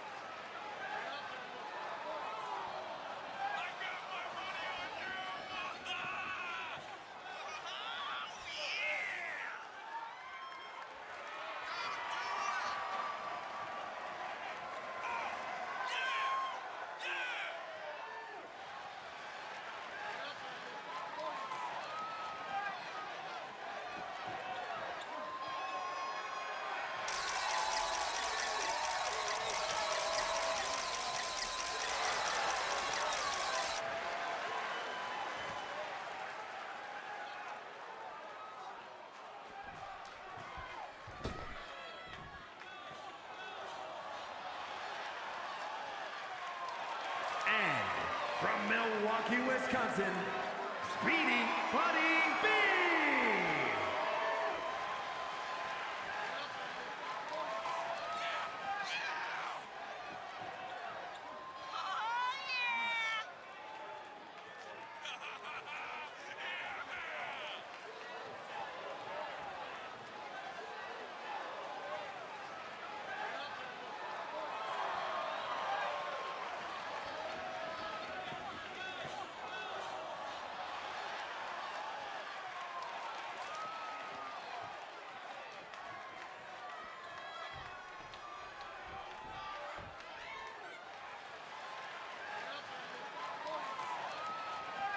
And from Baltimore, Maryland, Betty A.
All right, here we go. We've got a great four-way match here featuring four of the top ladies here in CPW. A win here in this elimination fatal four-way match could definitely set the tone for whoever wins to be one step closer to challenging Spinny for that World Women's Championship, naturally. So very important match here, especially on a PLE/PPV like this. here at Croaki Cabaret, where major events like this are a huge showcase. I could definitely see any 4 of these ladies, just through 3 of them having longevity and experience alone, winning this match and, you know, having a say and saying, I want to challenge Spinny for the women's championship. And then Disco Bunny could certainly come out of nowhere with a win here tonight and definitely have something to say about that too. Oh! What just happened there? Okay. We had a kick on the outside of the ring, and Kimberly Styles went sailing out of the ring. Disco Bunny going out of the ring. Disco Bunny is going crazy here. Completely knocked Kimberly Styles out of the ring, then went for Spoopy Bunny. And now Bethany is going after Kimberly Styles on the outside of the ring. It's been a while since we've seen Spoopy Bunny in the match here at CPW, but obviously, whenever it's been a while since we've seen somebody in a match, you gotta figure that they've definitely had more 100% rest time, and you know, hasn't been involved in a lot of matches and everything. So they're definitely more 100% than someone that probably wrestled last Tuesday. Same for Kimberly Styles as well. But all in all, it's really good to see all 4 of these competitors get some airtime here at Croakitoad Pro Wrestling, especially on a major event such as this. Get some proper airtime here on the show for sure. And with implications for a women's title shot, I mean, that's even better for one of these individuals for sure. And Disco Bunny is just going... Oh, I get it now. It's because it's Disco Bunny going against Spoopy Bunny. Ah, haha. Okay, so we've got some bunny turf wars going on in this match. Okay, I finally put 2 and 2 together on that one. Okay. Meanwhile, Bethany and her bare feet, that's her patent and trademark there, colliding up with Kimberly Styles, who is probably the most veteran of these. Yeah, definitely is the most veteran of these 4 in this match. Kimberly Styles has definitely been around for a very long time in different multiverses here. Former women's champion.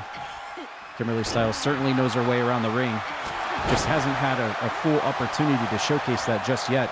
Disco Bunny going for the cover on the experienced veteran in the middle of the ring while the two Bethanys do battle on the outside of the ring. Look at that.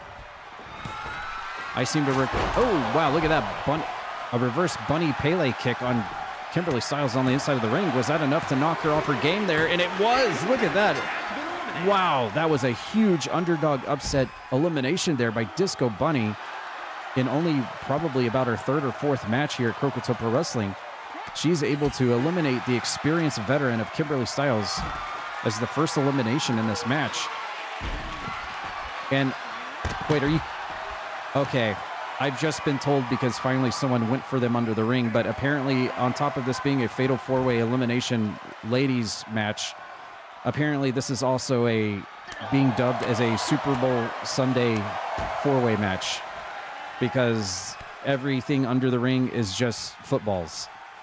That's right. You did not misunderstand me. Everything... Oh, there's a football. Spoopy Bunny just threw a football at Disco Bunny and Bethany. Every item under the ring has been filled with footballs because Super Bowl Sunday. There are no tables, there's no chairs, there's no sticks, there's no Slim Jims. It's nothing but footballs under the ring for this particular match. And nice move there by Spoopy Bunny, hitting the Hurricane Rana and spiking Disco Bunny into the mat. The 2 bunnies colliding here, and Disco Bunny's going to power out while Bethany's recovering on the outside of the ring. And now Bethany's about to score a touchdown on somebody in the ring here with that football. And... Oh, and the bunny stomp on Bethany. Spoopy Bunny did not like her face getting thrown by a football. Thrown in the face by a football, and she went for the bunny stomp, but Bethany was able to get out. And she tried for it again, actually, but Bethany rolled out of the way. Oh, and a big kick to the face, and Disco Bunny has a football now. Oh, she threw a football at her while she was on the top rope.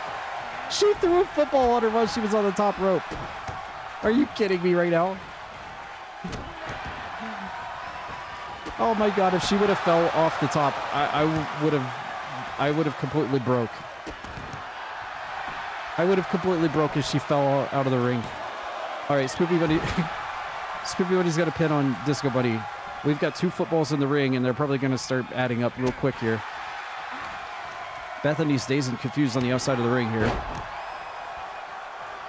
And Spoopy's going for another football here. And Disco Bunny has got Spoopy and hits her with a neck breaker with the football underneath him. And Bethany's going to take advantage and try to eliminate Disco Bunny out of this matchup. But Disco Bunny is going to kick out. It's your mass in your chest is shinking and third biopsy. Oh, that's very good news, Trashback Sev. Very good news, yes. Everybody in chat, be sure to send your prayers, your positive thoughts, and everything to Trashback Sev as he goes through his surgeries and his checkups and everything with the mass in his chest. Everybody, please send him all the best possible vibes. He's had a rough past couple of years health-wise, and you know, we're all pulling for him. His character we may not like the most of times on our show here, but in real life, Trash Daddy Sev is one of the best. Definitely put him into your thoughts. Oh, and Bethany has utilized her CQC to eliminate Disco Bunny out of this match. And look at this, ladies and gentlemen. It has now come down to the 2 Bethanies. I remember there was a time in another multiverse where these 2 Bethanies were actually a tag team. They were actually a unit.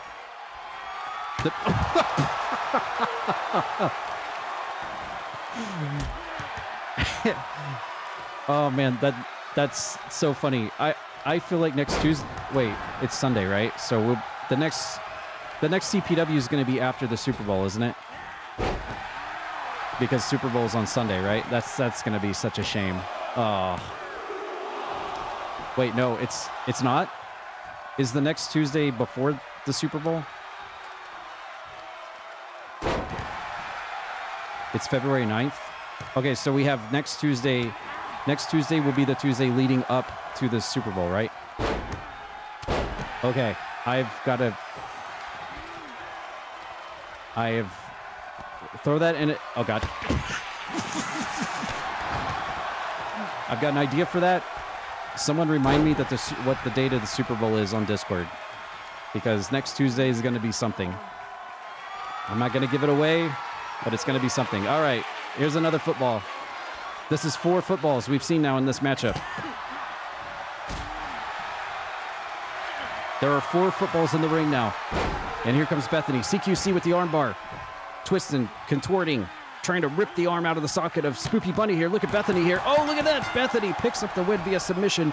2 submission wins under her belt in this match. 2 eliminations. And Bethany, with her CQC and her bare feet, picks up the win tonight. Psycho T might have not walked out with the hardcore title tonight, but Bethany survives the 4-way match right here. GG!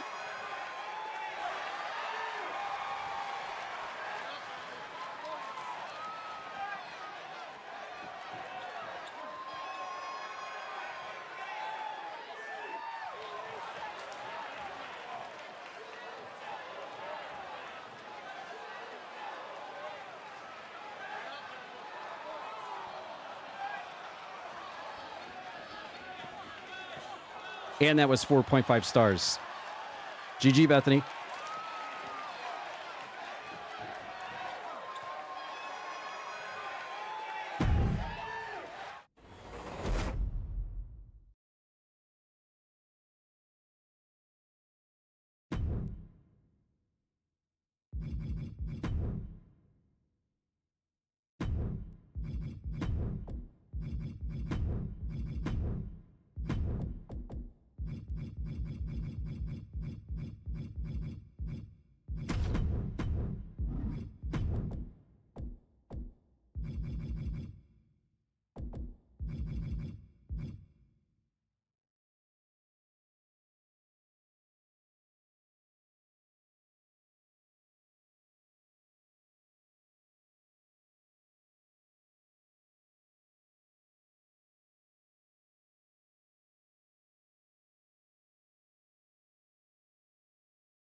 All right, coming up next, there's a match that we have not talked about at all, and that's the ongoing rivalry between Wizardboz and the corporate team here at CPW. That means Thaddeus, Eric Bischoff, and the whole rest of the crew.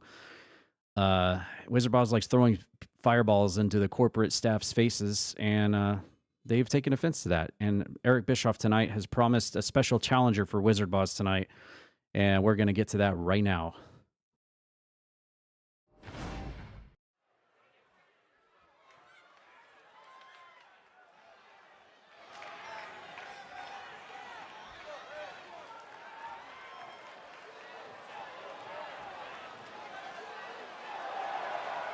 The following contest is scheduled for one fall, making his way to the ring from Dallas, Texas, weighing in at 241 pounds, the Witch Doctor, Bob!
And his opponent, representing the corporation from Norman, Oklahoma, weighing in What the hell? 275 pounds, the professional Brandon Peters.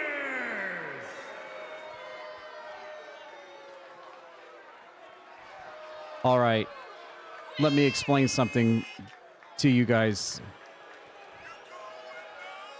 This is a theme song I've not heard since 2001. This is a person I've not seen. Oh my goodness. Another member of the Thaddeus family has arrived for Wizardboz.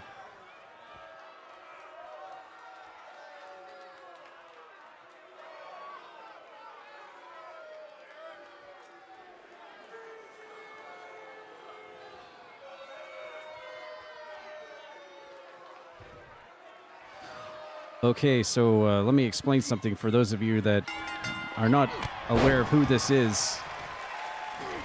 This gentleman here is called Brandon Peters. He's known as the Professional, and in several multiverses ago, he was a world heavyweight champion, best known for throwing someone off of the top of a Hell in a Cell, with actually power bombing someone off the top of a Hell in a Cell and critically injuring them. Many years ago. We have not seen him in well over 15 years, and apparently Thaddeus has decided to dig into his big book of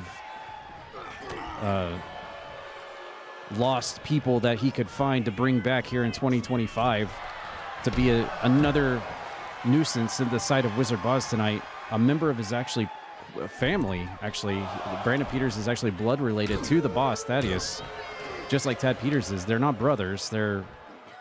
I don't really know what the family tree is like for him. I'm be sure to ask him so I know this knowledge for next Tuesday. I was completely stumbled when I heard the song because I've not heard that song in so long on the radio or otherwise. But wow, everyone here in Philly was in complete shock when they heard the song. I think some people might be familiar with the history of this multiverse and when it was under a different name or two different names. Some people, and probably the majority of people, have absolutely no idea who this is. But this, let me tell you, if you're in the camp of being confused, not knowing who this goes way back into this eFeds lineage, way back. We're talking like America Online days and early, actually, Justin.tv days for a short time. Wow, this is definitely a blast of the past here. Eric Bischoff has been able to pull this off to get him back here inside the ring. And you see Eric Bischoff and Thaddeus both at ringside. And just like that, it's almost like my phone knows. The NWO, never too far away.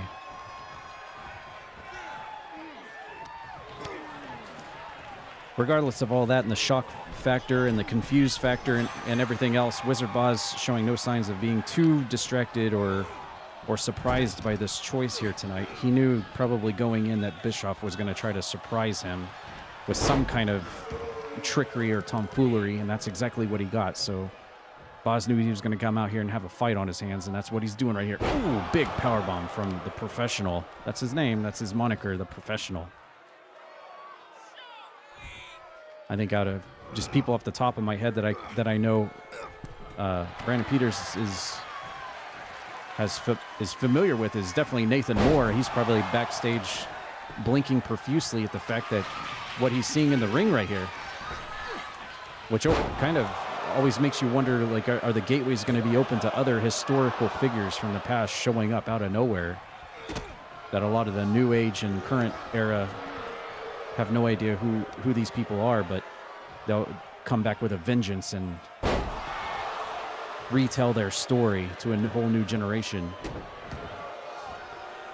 Needless to say, no matter what camp you're in, whether you know them or you don't know them, what you do need to know is that Thaddeus has got another pound of beef to join his corporate stable, and Wizardboz has dropped Brandon Peters on his head with the DDT there and almost gets the win.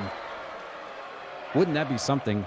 They pull out the old BP trick, and Wizardboz still gets the win, even with them standing at ringside watching. Wizardboz trying to go for the top rope, high risk there, but Brandon Peters rolls out of the way. Look at our dastardly little general manager there taking the top turnbuckle pad off to expose that buckle. Short arm clothesline from Brandon Peters there to turn Wizardboz inside out.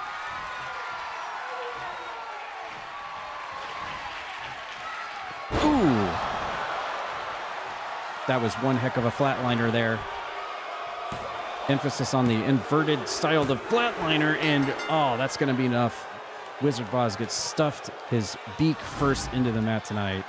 And look who wins, making his comeback. Oh my God, I can't believe I'm seeing this. This is insane.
All right, we're getting down to our last 3 matches of the night.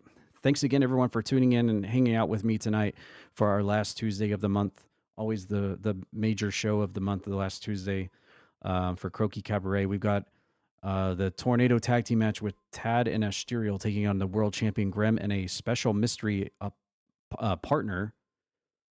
And then the World Tag Team title match featuring 4 tag teams in a 4-way tag title bout. And then our main event of the evening, the 30-person Royal Rumble match. The winner goes to the big one in March to fight Grimm for the World Heavyweight title. Those 3 matches coming up right now as we enter the tail end of our show tonight.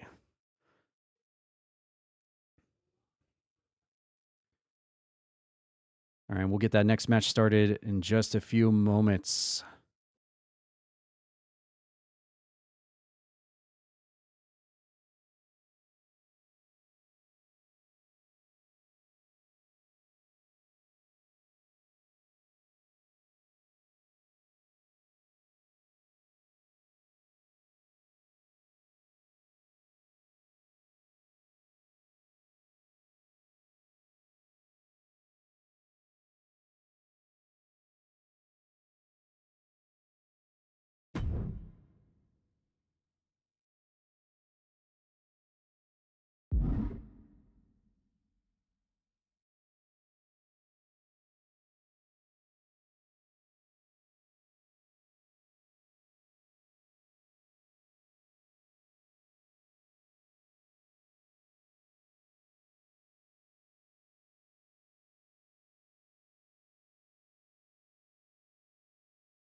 Well, the game does not want me to load this matchup. We'll try it again.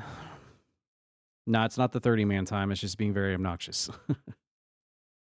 The game does not agree with who Grim picked as his tag team partner. I'll put it that way.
All right, I'm going to give it one more shot. This is like the 5th try I've tried to do this, and the game's just not cooperating. So we're going to try one more strat.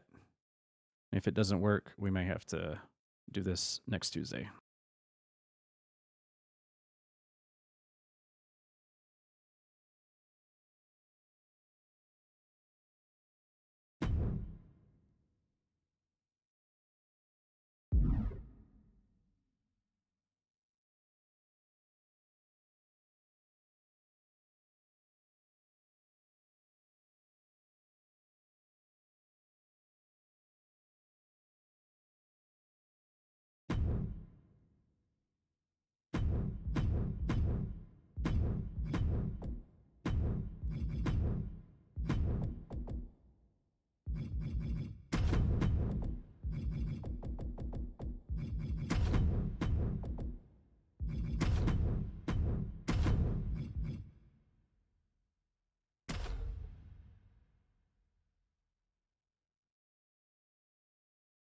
Nothing but bits. No Pizza Nate cheered. X35. Hey, thanks for the bits tonight, Nate. I appreciate that.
All right.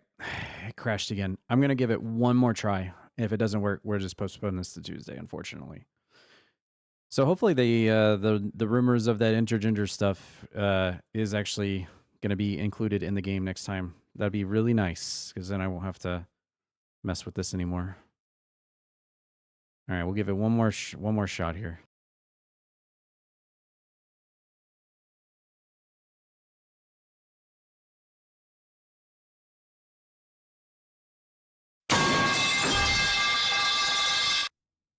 That's me to the game right now.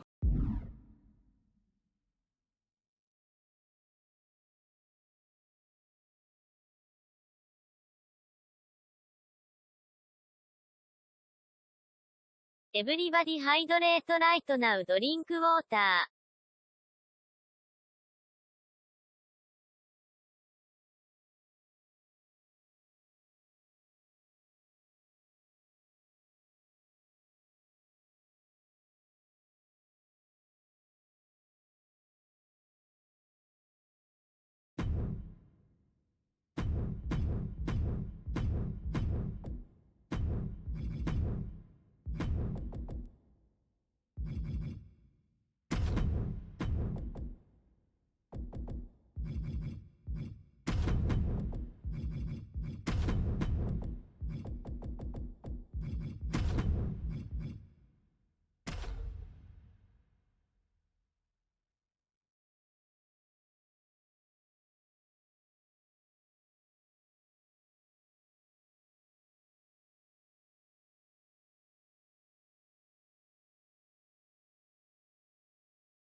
All right, one absolute last strat. If this doesn't work, we'll have to push this match to next Tuesday so I can figure it out.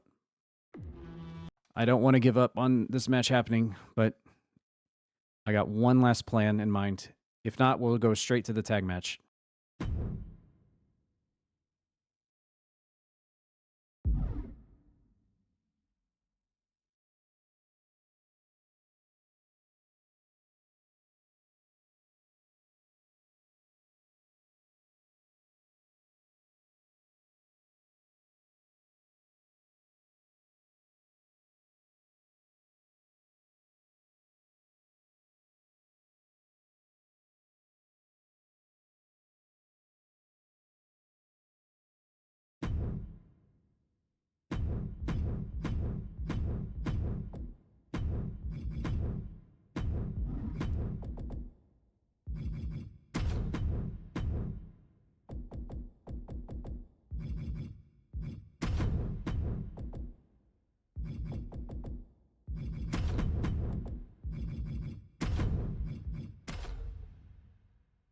All right, last chance. If this don't work, we're gonna skip it and go straight to the tag team title match.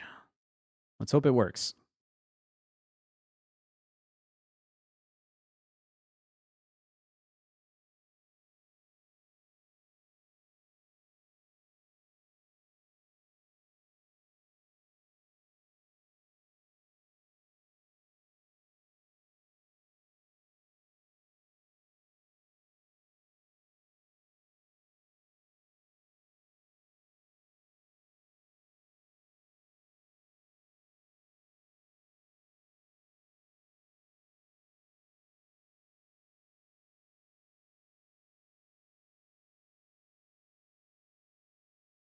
Nope, it crashed again. All right, we're going to go straight to the tag match. I've already wasted enough time trying to get this match going, so we're going to try to get the tag match going. It's unfortunate, but If we do it next Tuesday, I'll have time to work with it. So we'll do the tag match and then the Royal Rumble match. Last 2 matches.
I appreciate the kind words. Thank you, guys. It just sucks when I have a game plan and the mod just refuses to cooperate. It's actually the first instance that has happened. Just refuses to work for that particular match for some reason.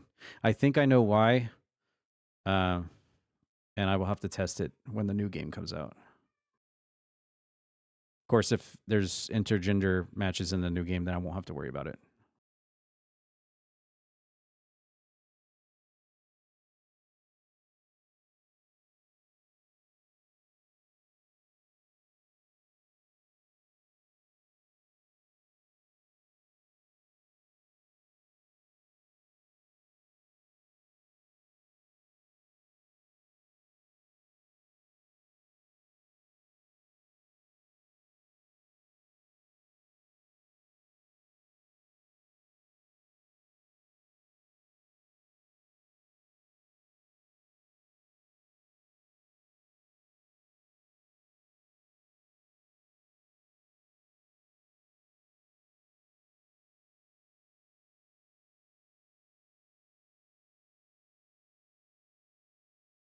All right, while I'm trying to get this match set up, I'm gonna just put on some music so it's just not an empty blank stream. So I'll have some music running while I get this set up.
Oh my God, it worked. All right, here we go. Holy shit. Woo. All right, here we go.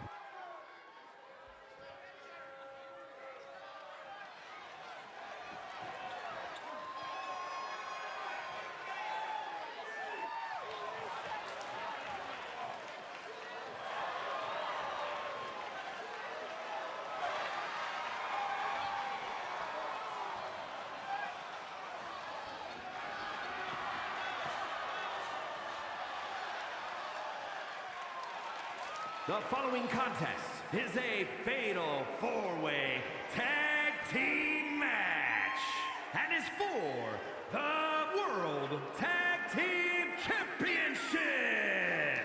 Introducing first, at a combined weight of 478 pounds, vicious and delicious.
It'll be over soon, don't worry.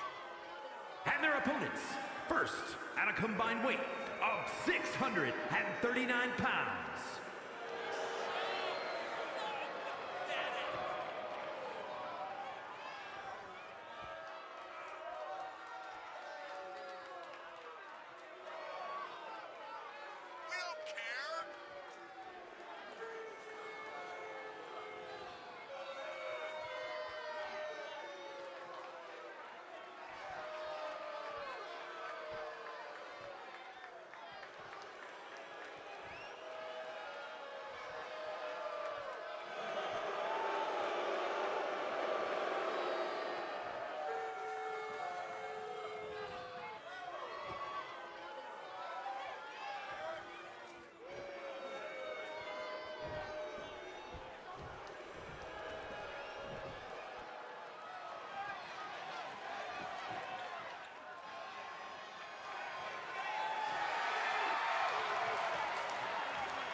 Making their way to the ring at a combined weight of 470 pounds, the Alliance.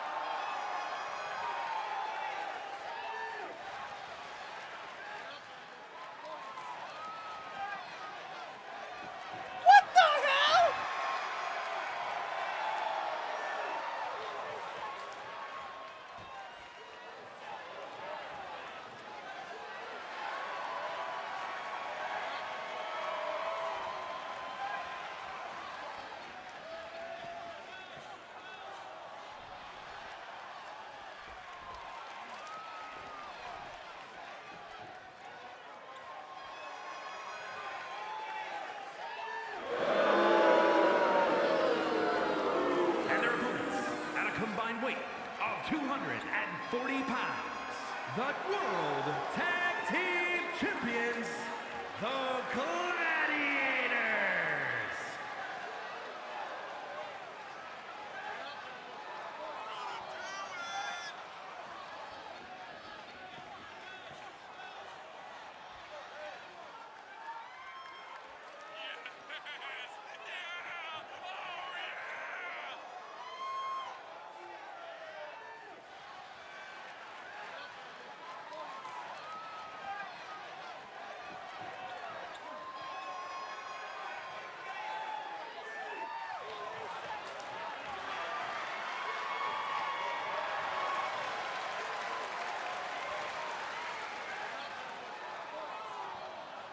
All right.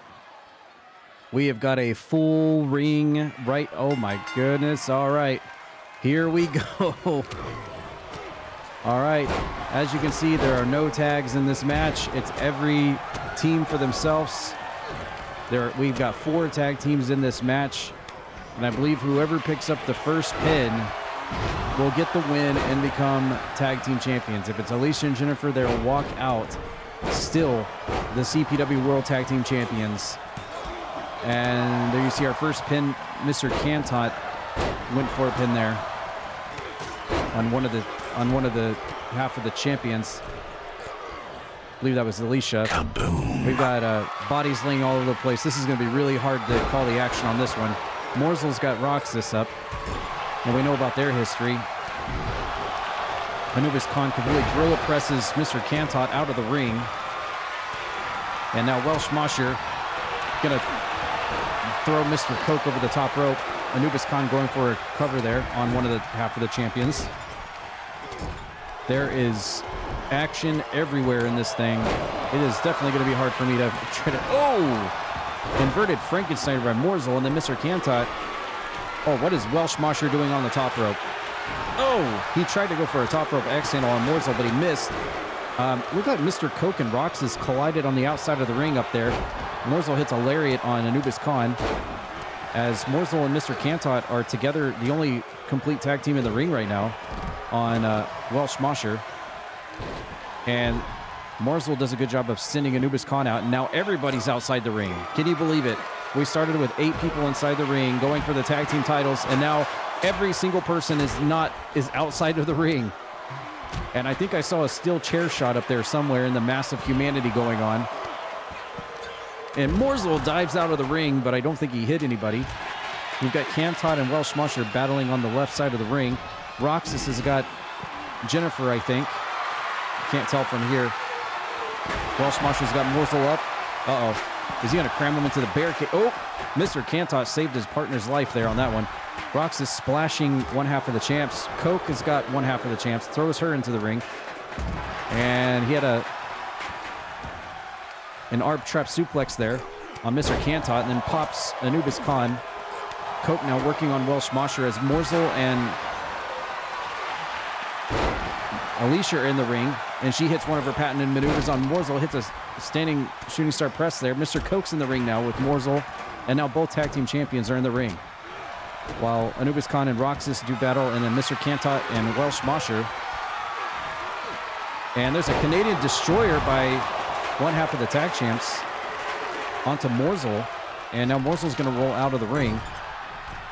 Roxas in big trouble on the outside of the ring there, almost getting powerbombed by Anubis Khan. And Welsh Mosher comes in to completely annihilate. I believe that was Jennifer there. And Alicia hits a bulldog on Mr. Coke. And gonna pop Mr. Coke in the head a few times with her foot. Roxas is now in to help his partner.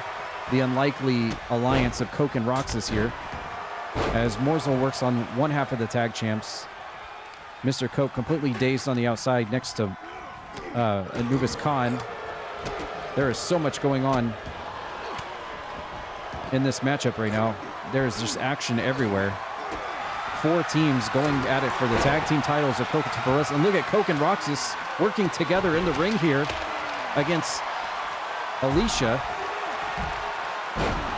And Mr. Coke drops the one half of the tag champs into the mat, and everybody else is just clustered up on the right-hand side outside of the ring. Oh, that's Jennifer, my bad. And Coke's got Jennifer up on his shoulders, but she squiggles out and hits him with a sling blade. Ooh, Roxas just powerbombs Jennifer. Or Alicia. This is a tongue twister. And Alicia just got pounded to the steps. Here comes Jennifer outside of the ring now. Welsh Mosher just completely wheelbarrowing Mr. Coke while Mr. Cantot works on Roxas. There is just stuff going on all over the place. And this is exactly what this is exactly what I was expecting was going to happen. Just a cluster of 8 people. Just a cluster of 8 in this massive humanity going for the tag team titles here. Mr. Coke doing a good job of trying to throw people back inside the ring to try to clear up this mess. And Anubis Khan sends Roxas back in with Morsel. Morsel with a springboard dropkick onto Roxas, who didn't see it coming. And now Morsel's going to try to get the sneaky pin here on Roxas. Nobody's in to make the save, and it's okay because Roxas kicks out. And now the Titans of Mythology are both in the ring, but Roxas reverses into a roll-up, but Welsh Mosher's there to make the save. Mr. Cantot now going for a kendo stick under the ring. Oh, and Welsh Mosher's been busted open courtesy of Roxas, who now hits a kneeling DDT on one half of the tag champs. Roxas with a 1-2 punch on everybody inside the ring.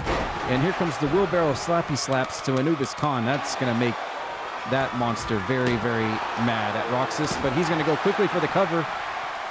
Nobody's coming in to make the save here, too. Oh, my God. We were less than a second away from Coke and Roxas being tag team champions. Can you believe it? And whoa, out of the ring goes one half of the tag champs.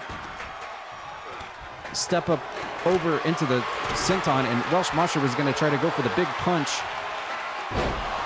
but gets caught by the sexy neckbreaker from Mr. Cantot, who now swoops in for the cover, but one half of the tag champs is there to make the save. And now she's going to go up to the top rope here and hits a 450 splash on the Welsh Mosher with nobody in the ring to interject this madness. Coke needs to get in the ring there. He's the closest one, and it doesn't matter. Welsh Mosher kicks out. That could have been a great title retain there for the Unity for sure, being able to overcome 3 different tag teams challenging for the belts. Cantot going for a steel chair. Anubis Khan laid out on the right. Roxas skips up to his feet. Morsel's on the hunt for him. And Cantot was going for a chair. Oh, God. Anubis Khan has got the steel ring steps. What is he going to do with those? He's on the hunt for somebody over there on the left. Oh. Did he just chunk him on Roxas? Mr. Coke hits a chair shot on Welsh Mosher. And then Mr. Cantot. And now we got Morsel back in the ring here, assaulting the tag champion from behind. And she counters with a DDT. And here come both tag team champions now in the ring. Mr. Coke hits her with a fall-away slam. Now Roxas trying to work his magic on the other one. And Mr. Cantot, oh, that's a steel exposed fencing guardrail there, ladies. Roxas has got a pin on somebody. Who is that? One half of the... Oh, my God, he almost did it again. Mr. Coke's got... Oh! He spikes her. Morsel's got Welsh Mosher in the submission hold over on the left side. Mr. Coke almost wins, too. And Welsh Mosher is not tapping out the Morsel submission move. There is so much going on right now. This And Morzel's got the teabagger on Anubis Khan. Does not go for the pin. Coke makes the save there on that pinfall on Mr. Cantot. Oh my goodness gracious. There, one correct move at any second will end this thing. Oh! Uh-oh, Roxas has got a pin on Anubis Khan, but he kicks out. And oh! Welsh Marshall with a huge lariat to one half of the tag champs. Anubis Khan rolls out. Cantot's back in the ring. The steel steps are out of the ring. Thank God. Roxas gets demolished by the Welsh Mosher. A back heel kick to Morzel is going to send him out of the ring. And now we've got Jennifer there with the somersault backbreaker there on Mr. Cantot. And she's got the pin there and almost wins it to retain the tag team titles over Mr. Cantot. High octane, high velocity match here where it could go any way, really. I think about 2 or 3 of these teams have almost narrowly won it by less than a split second. Roxas with a quickie roll-up, but Morzel's there to make the save for his partner. And Mr. Coke gets shot blocked. Morzel gets completely scoop slammed by the Welsh Mosher. And now Welsh Mosher working on Mr. Coke and just scoop slams him down as Anubis Khan just completely chokes out the life of one half of the tag champs.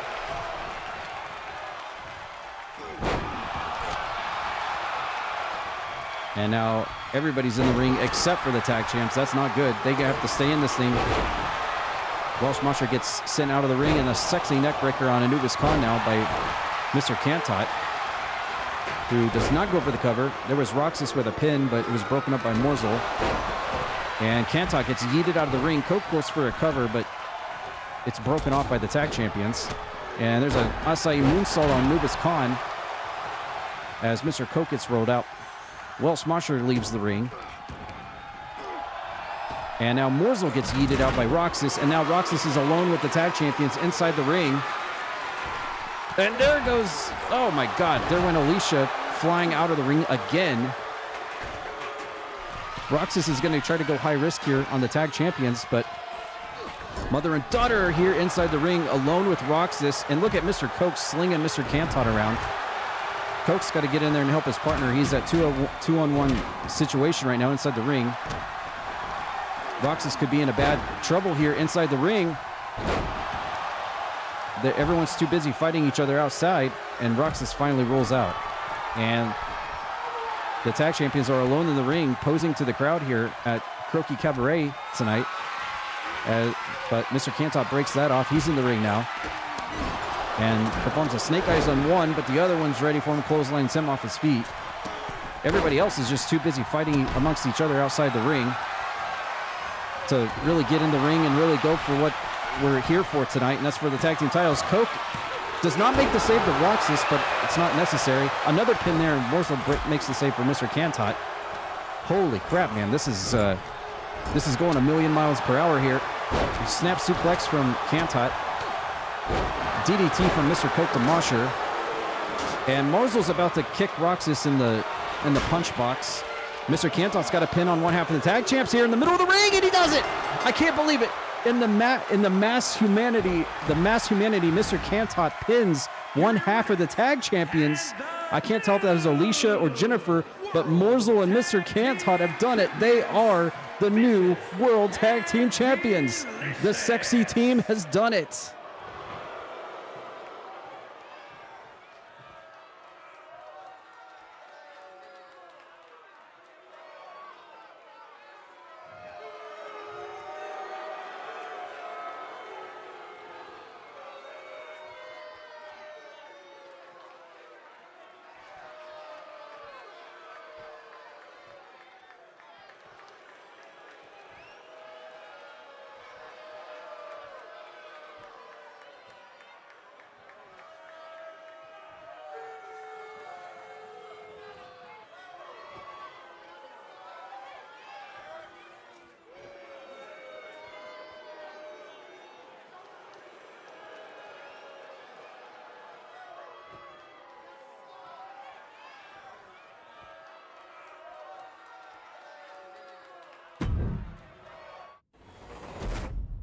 Wow, and I think out of all the teams that could have walked out with the tag team belts, I feel like Mr. Canton and Morzel were probably the underdog team out of all the 4 teams to do it, and they are the ones that actually pull it off.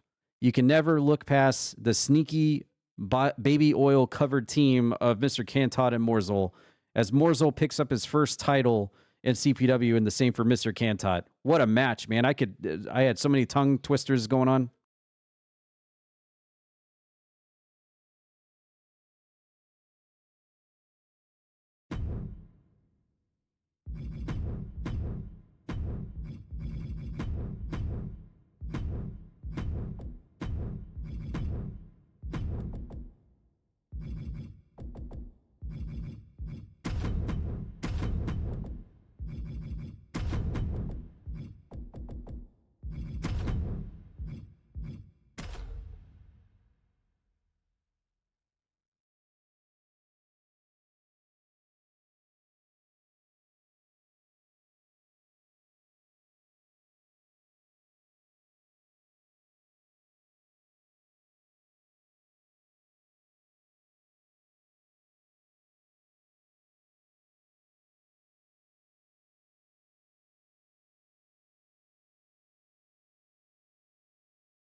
All right, getting the Rumble set up now.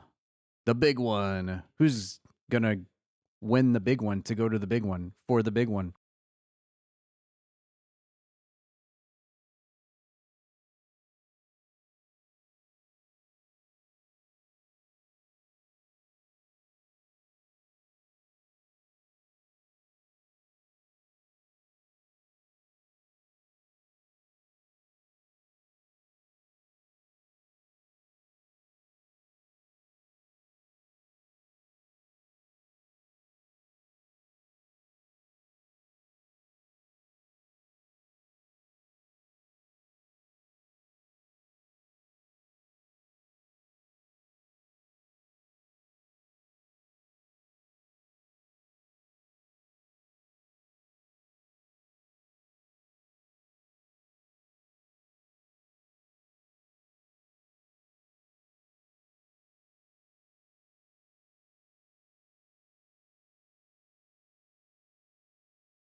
Oh my God, it worked on the first try.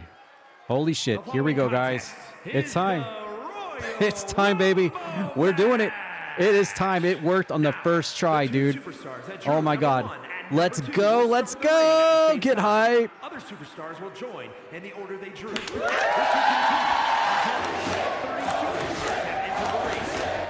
It's time, baby. Let's fucking go. I can't believe it worked on the first try, dude. Oh my God. Here it is. Here it is. Oh, this is going to be so good. Yeah. Yeah, baby. At the big one. Who drew number one? Who could it be? Who was it? Who was number one? Introducing the participants. First, from New Orleans, Louisiana, weighing in at 248 pounds, Cassidy Ryan.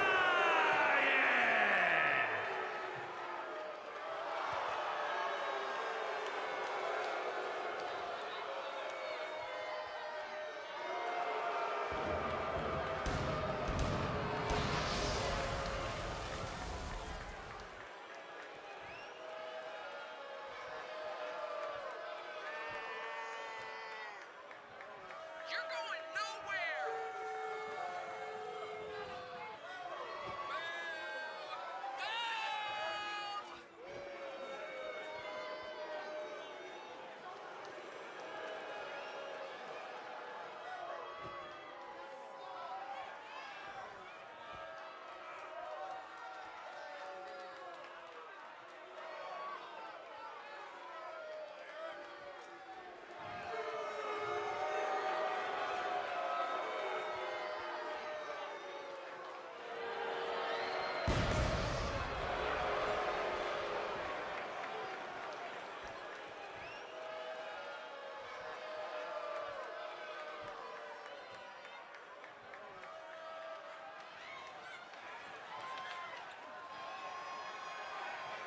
Introducing the individual who drew number 2 from Indianapolis, Indiana, weighing in at 285 pounds, Rock Hardcore Me!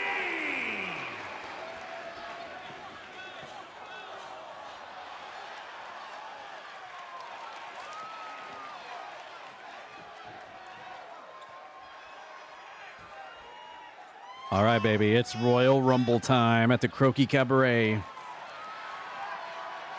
The last man standing after 30 people have come and gone will main event the big one in March for a chance at Grimm's World Heavyweight title.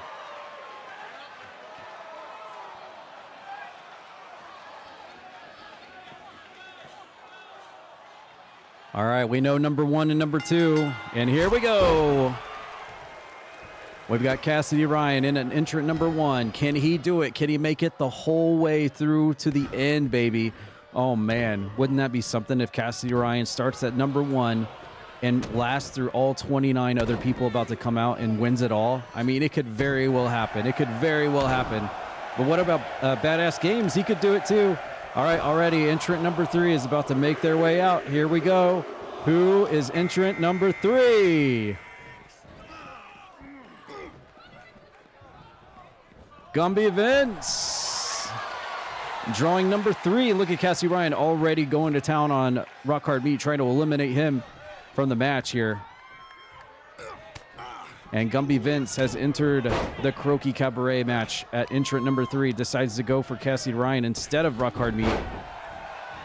You got to have eyes in the back of your head in this bad boy, that's for sure.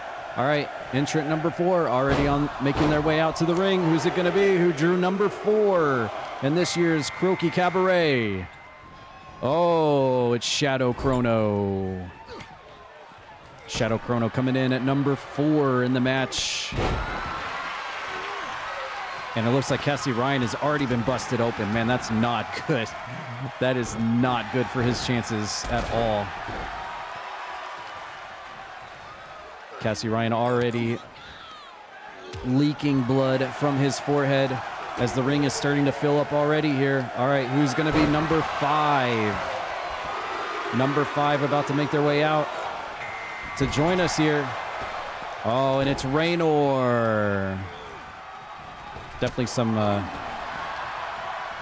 guess you could say some unfinished business between him and Rock Hard Meat when it came to that Young Lions Championship back in the early stages. Raynor comes out as entrant number 5. And now we have, nobody has been eliminated yet. The ring is full of 5 competitors. We have enough for 3 more spots to fill up inside the ring here before we're at maximum capacity. And oh, and it's our first female competitor in the Croaki Cabaret, Honey, coming out at number 6 to join us tonight. This just goes to show men and women are both in this matchup and could win the entire thing. To meet Grim at the big one for the World Heavyweight title. It could be Honey if she lasts through the rest of the competitors about to come out. All right, here comes entrant number 7, about to make his way out as the ring is definitely getting filled up now. Here we go. All right, and it's Zero entering into this year's Croaki Cabaret match. He's been very impressive lately. All right, this ring is definitely getting filled up now. We've got a spot, we got a vacancy for one more in this match before we are all full up. Nobody's been eliminated yet in this thing. Here we go. Who is going to be entrant number 8 in this year's Rumble? Oh, and it looks like it's Kitten. Uh-oh, Gumby Vince and Chrono in big trouble. And we have 2 ladies in the match now. And our match is at full capacity now. Nobody else will be able to come out into the ring until somebody has been eliminated. So here we go. Who's going to be dunked out of the ring first? And Chrono's up against the ropes. Rock Hard Meat turns his attention. Ooh, Gumby Vince gets a kick in the head by Zero. Cassie Ryan trying to work on Raynor there. Honey's down in the mat in the middle of the ring.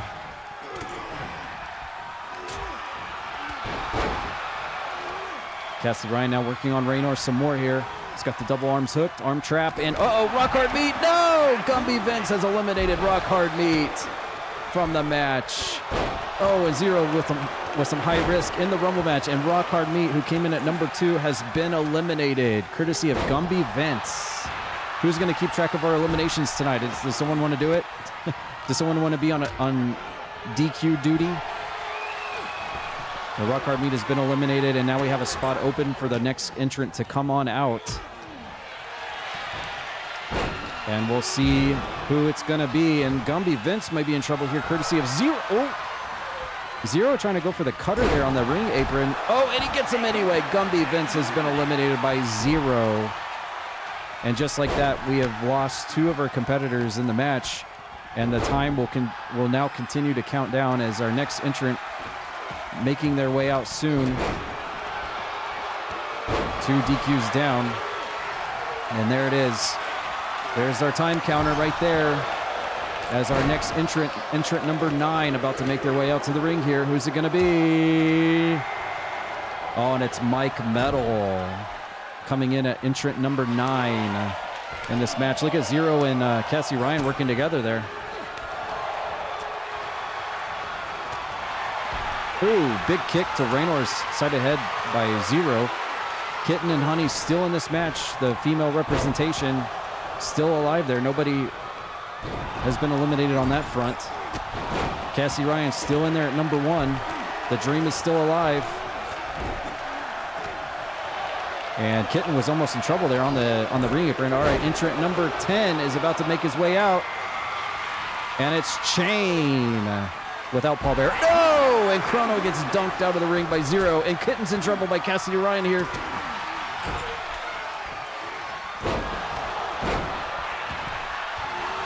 Chain, the freshest man in this match, now coming in at entrant number 10. And sad days for Shadow Chrono, who got dunked out of the ring there.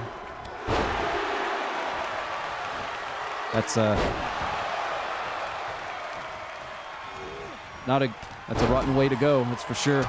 But we're about to get to entrant number 11 here with one spot open. Look at Kitten here working on Chain. Mike Metal's laid out on the corner. Raynor and Cassie Ryan seem to be going toe-to-toe here in this match.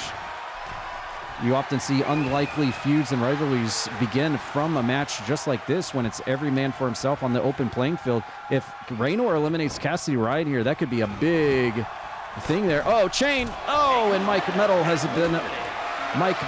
eliminated Chain, and just as soon as he came in the match, he is gone, courtesy of Mike Metal, as entrant number 11 about to make their way out. Who's it going to be? Oh no, Cassidy Ryan! No! Zero has just eliminated Cassidy Ryan! And it's Psycho T, the former hardcore champion, coming in at number 11. And, oh, Psycho T takes care of Honey.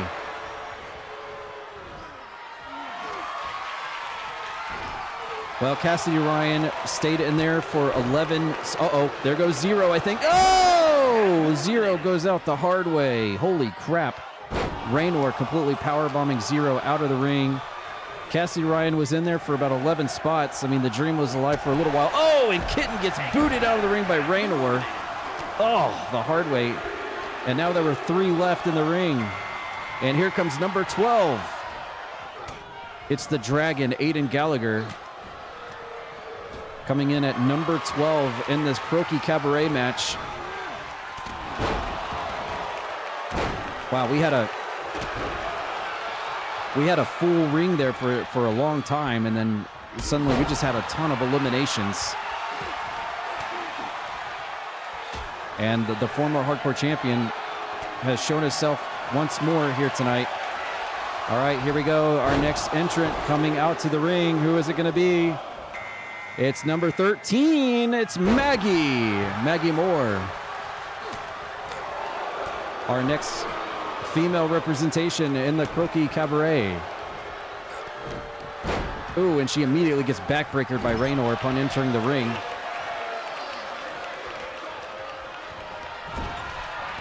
Let's see if Maggie can get 5 stars, a 5-star wanted level in this Croaki Cabaret match against all of these guys in this matchup here. As our next entrant about to make their way out, who's it going to be? Number 14 about to come out. Who is it? Ah, it's the British bare-knuckle brawler Leo Reigns, former world heavyweight champion in another multiverse, making his appearance here. Oh, a big claw slam from Psycho T to Mike Metal. Raynor's in trouble in the ring apron as Aiden Gallagher trying to throw Maggie Moore out of the ring. Leo Reigns coming in at number 14. And the ring is starting to get filled up again. All right, we're up to 15 now. Who's it going to be? Entrant number 15, the halfway point of our match already. Can you believe it? Here it is, and oh, it's Lucinda. Another female competitor coming out. Oh, Aiden Gallagher! No, Aiden Gallagher, the Dragon, got reversed by Maggie Moore. And look at that. Lucinda and oh no, and there goes Maggie Moore. Maggie Moore juked Aiden Gallagher, and then Maggie Moore tried to throw Lucinda out. She did the same thing to her. Hilarious, hilarious. Lucinda outsmarting Maggie Moore there as our next entrant about to come out, number 16. And it's Goddess Dawn coming in at 16 here. So we've got Psycho T in the match. We've got Lucinda, Mike Metal. Raynor's been in there for a while now. Leo Reigns. And the most fresh person in the match right now, Goddess Dawn, coming in at number 16 entrant. And we got vacancies open for 2 right now. And wouldn't it be bittersweet if Psycho T lost the hardcore title tonight, but wound up winning this entire thing? Can you believe if that happened? All right, number 17, here we go. Who's number 17? What the hell? Who the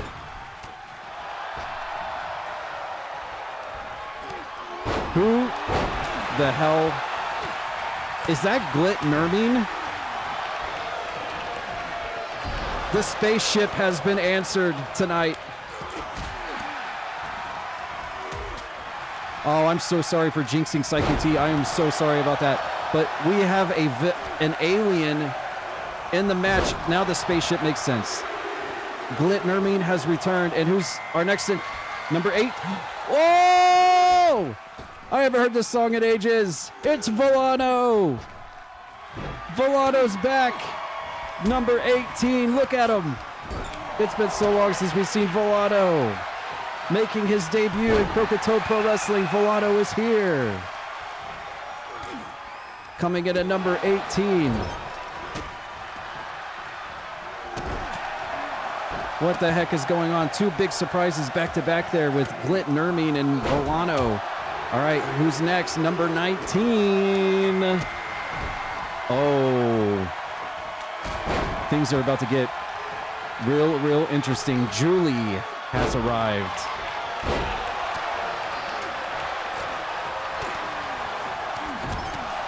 Oh, man. I can sense a lot of people turning. Oh, no! Volano has been eliminated by Lucinda. Come on, he just came back, Lucinda. How dare you? Dang it, look, Volano came back, and just like that, he's been eliminated by Lucinda, who's on a hot streak right now with eliminations. We'll be seeing more of Volano, I'm sure. But welcome to Croakitoad Pro Wrestling there, Volano. Man, Raynor is still in this thing. Mike Metal still in this thing. They've been in there for a while. Lucinda's in trouble here by Mike Metal.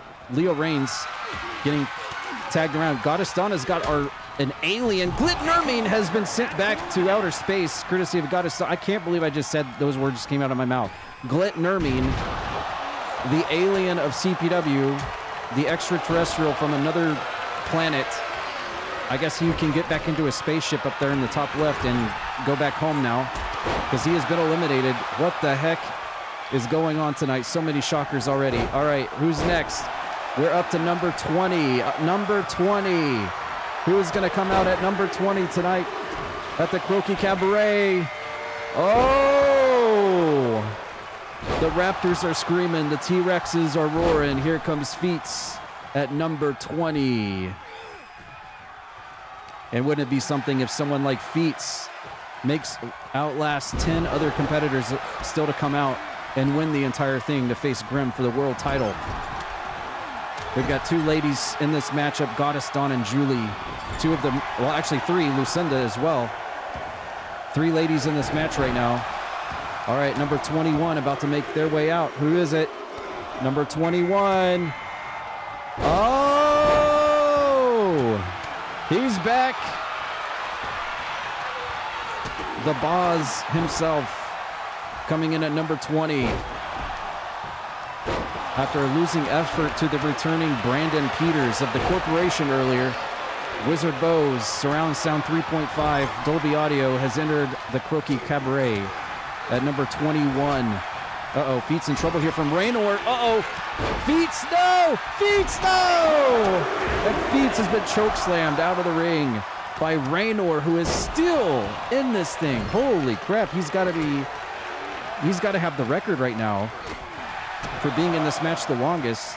Raynor, I can't believe he's still in this thing. Mike Metal right there with him for being in there the longest, I feel like. We got Julie and Dawn squaring off, 2 longtime veteran female combatants duking it out in the middle of this Croaki Cabaret. Leo Reigns still in there. Wizardboz has arrived. It's very unfortunate for Feats, and I still feel really bad about Psycho T earlier. I was talking about him, and then he just got eliminated 3 seconds later. I feel partly responsible for that. But all right, the show must go on. Number 22 about to make their way out. Dawn in trouble here on the apron. Oh, it's Chalk.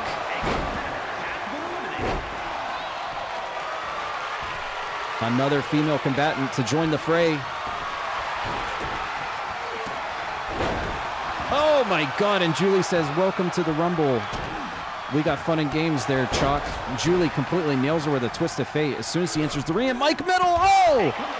Wizardboz was trying to clothesline Mike Metal out of the ring, but he ducks under and back body drops Boz out of the ring, and there goes Chalk immediately. Oh my God, Osaka Street Cutter on Raynor.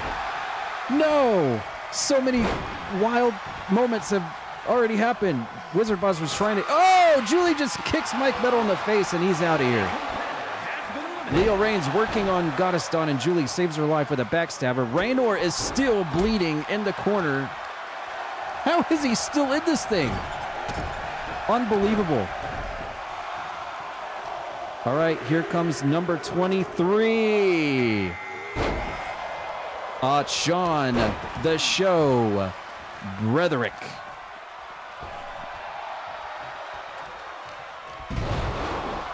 Glasses. Oh, he goes straight for Goddess Dawn. Oh. Sean, the Show, Broderick entering in this year's Croaki Cabaret at number 23. We still have Julie and Dawn in there. Raynor still in there. Leo Reigns in there. Sean, the Show. Number 24. Who is it going to be? Oh, no. Oh, Leo Reigns! Oh! As Raji, the Big Biscuit, comes out, Raynor has finally been eliminated, courtesy of Leo Reigns. Man, he was in there so long. The Big Biscuit himself has entered the match. And Raji and Sean, the Show brother. Now, Leo Reigns trying to eliminate Goddess Dawn here, and it looks like he might just do it. Goddess Dawn. No! Goddess Dawn has been eliminated. No. Oh, no. Speaking of oh no's, here comes the corporate champion coming in at number 25, Domino. Thaddeus' chosen one. The man who got the title shot last time has obviously got a spot in this thing. Thaddeus couldn't let Domino not be in this match, of course. And I feel like the heavy hitters are now starting to fill up the ring now. All right, number 26 coming in next. Who is number 26 in this year's Croaki Cabaret? The following announcement has been It's paid the New for by World the New Order. World Order. It's every member of the New World Order at number 26, a.k.a. Nathan Moore. Oh, and Julie has been eliminated by Raji. Oh, Julie gave it her best, but she gets eliminated by the brick wall that is Raji. And our international champion, Nathan Moore, is in this match. He could be international champion and have a shot for the world title. Can you believe it? As he goes straight for Sean. Go figure. Oh, and there's an elimination right there. As our next entrant comes out, number 27. Who is it? Oh, no. Oh, no.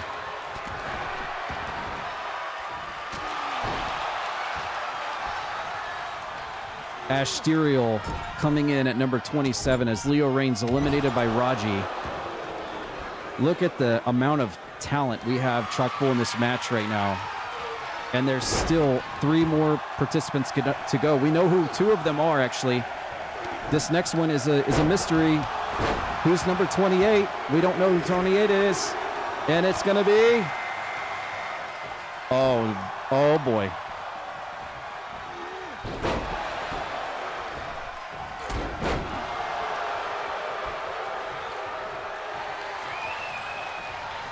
Oh, man. Big D goes straight for Domino. Woo! Look at the amount. Uh-oh, Asterial in trouble. Wait, who just got a... Did Domino just get picked off by Big D? Oh, my God. I completely missed it.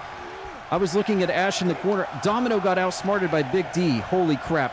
All right, we know who these last 2 entrants are going to be, 29 and 30. We know who they are. Bring them on out. Azarain stealing the number 29 number last Tuesday. He didn't want number 30. He said it would be too easy. Azarain said it would be too easy to steal number 30. So he stole number 29. He completely gypped it. The mischievous little clown. And we know who number 30 is going to be.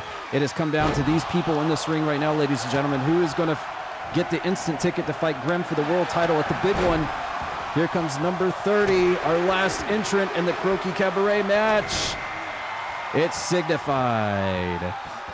Our last entrant, and it's come down to these participants. Man, what a selection. What an amazing selection of talent we have right here to get the next crack at the World Heavyweight Championship. Man, what a great selection of talent we have here. This is just really, it's hard to pick out of what we have here. There's so many storylines that could cultivate from anyone winning this thing. Signified, obviously, the most fresh person, Azarane, right there with them. Who's been in here the longest at this rate? Probably Nate? I don't know. Uh-oh. Nate is about to powerbomb Asterial out of the ring, I think. Uh-oh. Asterial, hang on. No! And we will not be getting husband and wife for the world title at the big one, unfortunately. Nathan Moore saw to that as Asterial is out of here, foiling the Dead Zone's plans. Ouch! Exactly. Look at Nate, and Nate trying to eliminate Sean. Big D trying to eliminate Raji as Dustin works on Azarane. And we're down to the last six. The last six competitors to main event the big one in March for Grimm's world title.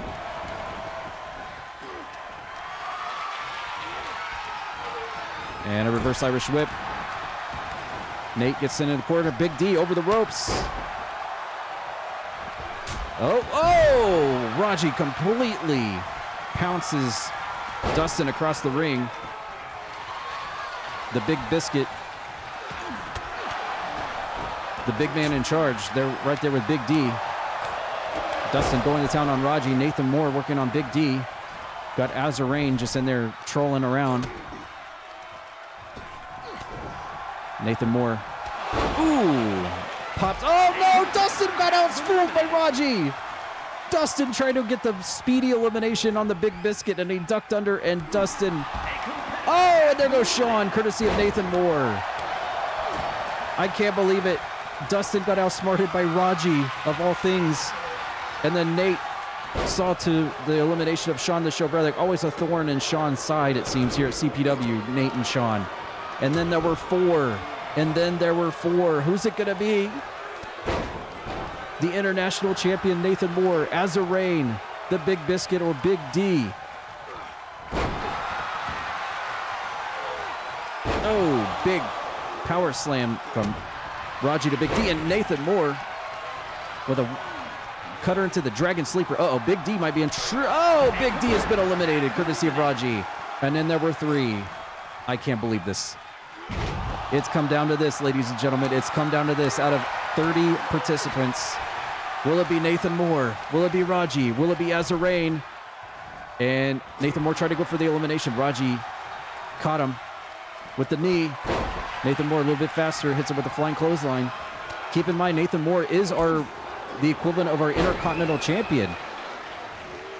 He could be the Intercontinental Champion gunning for the world title if he is able to win this thing. And Azarane up against the ropes. Is Raji going to help? He's going to help. Oh, no. Look at this. Raji feels like it's better to eliminate the clown than keep him in, and that's it. We are down to this. Will it be Raji? Will it be Nathan Moore? Who is going to the big one for the World Heavyweight Championship? Raji's got Nate up against the ropes. Oh, no. Reverse Irish whip. Uh-oh. He breaks through the corner. Oh!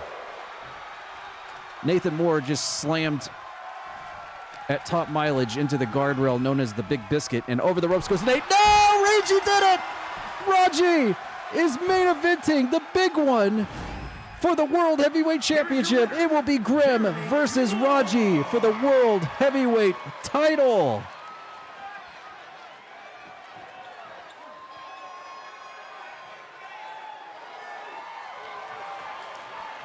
Raji entering the match at entrant number 24. No easy road to the victory, if you ask me. Number 24. Crazy. What an unpredictable result of the 30-person Croaki Cabaret match. Wow.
All right, guys, before we call it good, I'm going to try to do that tag match one last time.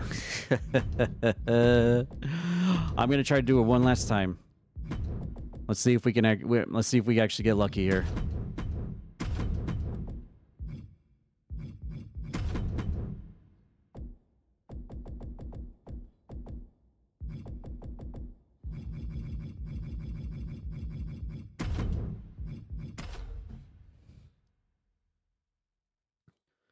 All right, man, what a match. What a match. That was that high octane from beginning to end. I thought Cassie Ryan was going to I actually, part of me thought in the back of my mind Cassie Ryan was going to make it to at least the final couple of people there. He was looking pretty good there at the start. Man, what an unpredictable win though. Raji coming out on top. Coming in at what was an entrant number 24 and making it out to the finish line. Crazy. Nathan Moore looking real good. Raynor looking really good. But dang, that's pretty wild. That was a pretty wild match right there. Definitely not a predictable win. Someone came out from out of the woodwork and got the win there. And oh my God, it worked! It worked! We're not done yet, ladies and gentlemen. This match is underway. The world champion Grim and a mystery partner against Tad and Ash. Let's get it on. Our last match of the night. Let's do it. I can't believe it fucking worked. Finally. Let's go.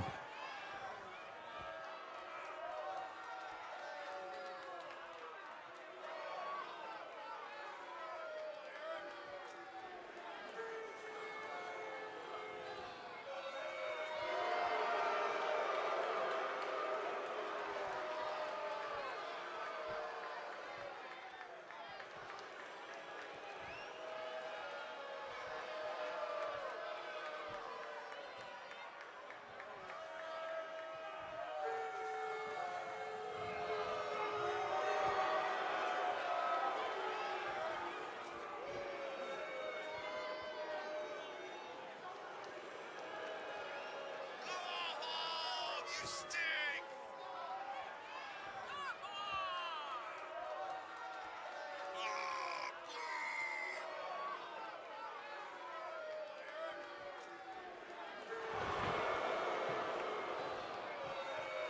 All right, the Dead Zone has been trolling our world heavyweight champion for weeks, months even.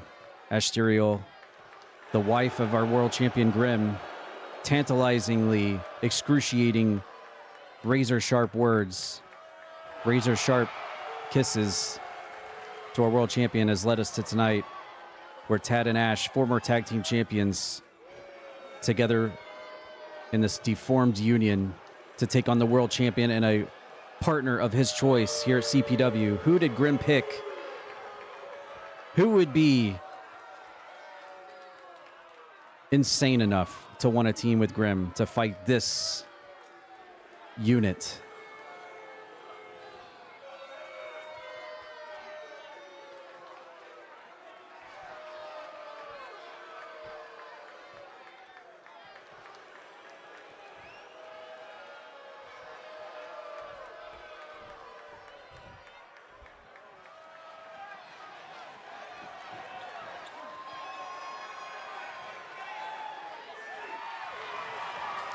And their opponents, first, representing the good guys, from Louisville, Kentucky, weighing in at 220 pounds, the World Heavyweight Champion, the Hero, Grim.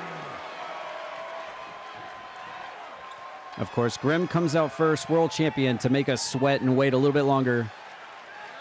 All right, Grim, who's your partner? Who did you pick? Who did you pick on the CPW roster to team with you tonight? Wait. What?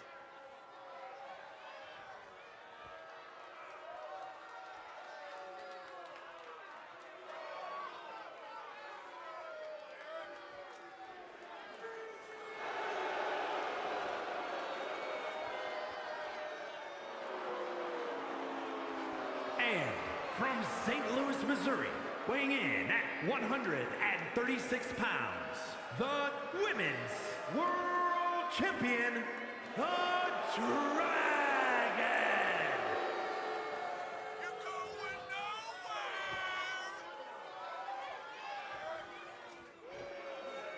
this just got really interesting.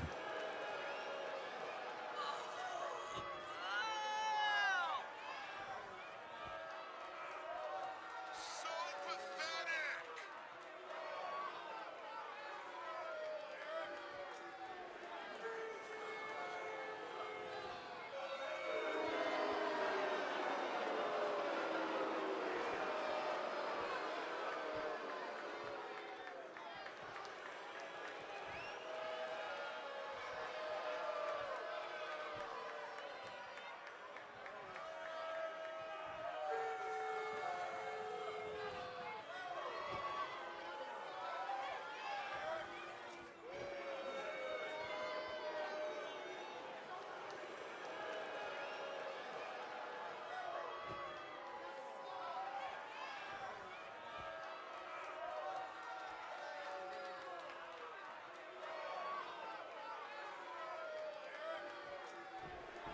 So wait, are you telling me that we have the world heavyweight champion teaming with the women's champion tonight on one side of the ring to take on Tad Peters and Asterial of the Dead Zone?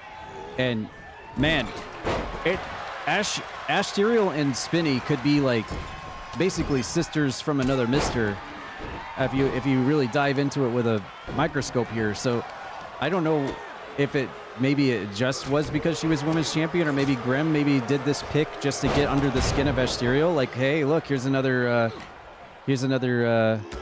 goth BB right here. Now you have to face her. I don't know. Some mind games there. Grim acts all innocent and stuff, but there are mind games under that big googie eyes and that big smile of his. And I'm sure there was more than one reason for picking Spinny in this matchup here. But I'm sure Tad is more than willing to face Spinny tonight, considering she is the women's champion, and Tad would love nothing more than to become the women's champion, let's be honest. So this is a great choice if you ask Tad Peters in this matchup. And there you see exactly what I'm talking about. Tad going for the pin on Spinny there. Her title is not, no titles are on the line in this match, just to clarify. This is just a standard 2-on-2 tornado match. A challenge laid down by the Dead Zone to Grim to meet him here at Croaki Cabaret tonight, with Grim getting the choice to pick anyone he wants in Croakitoad Pro Wrestling to be his partner. But at the bottom of all of this madness is the storyline between Grim and Ash, let's be honest.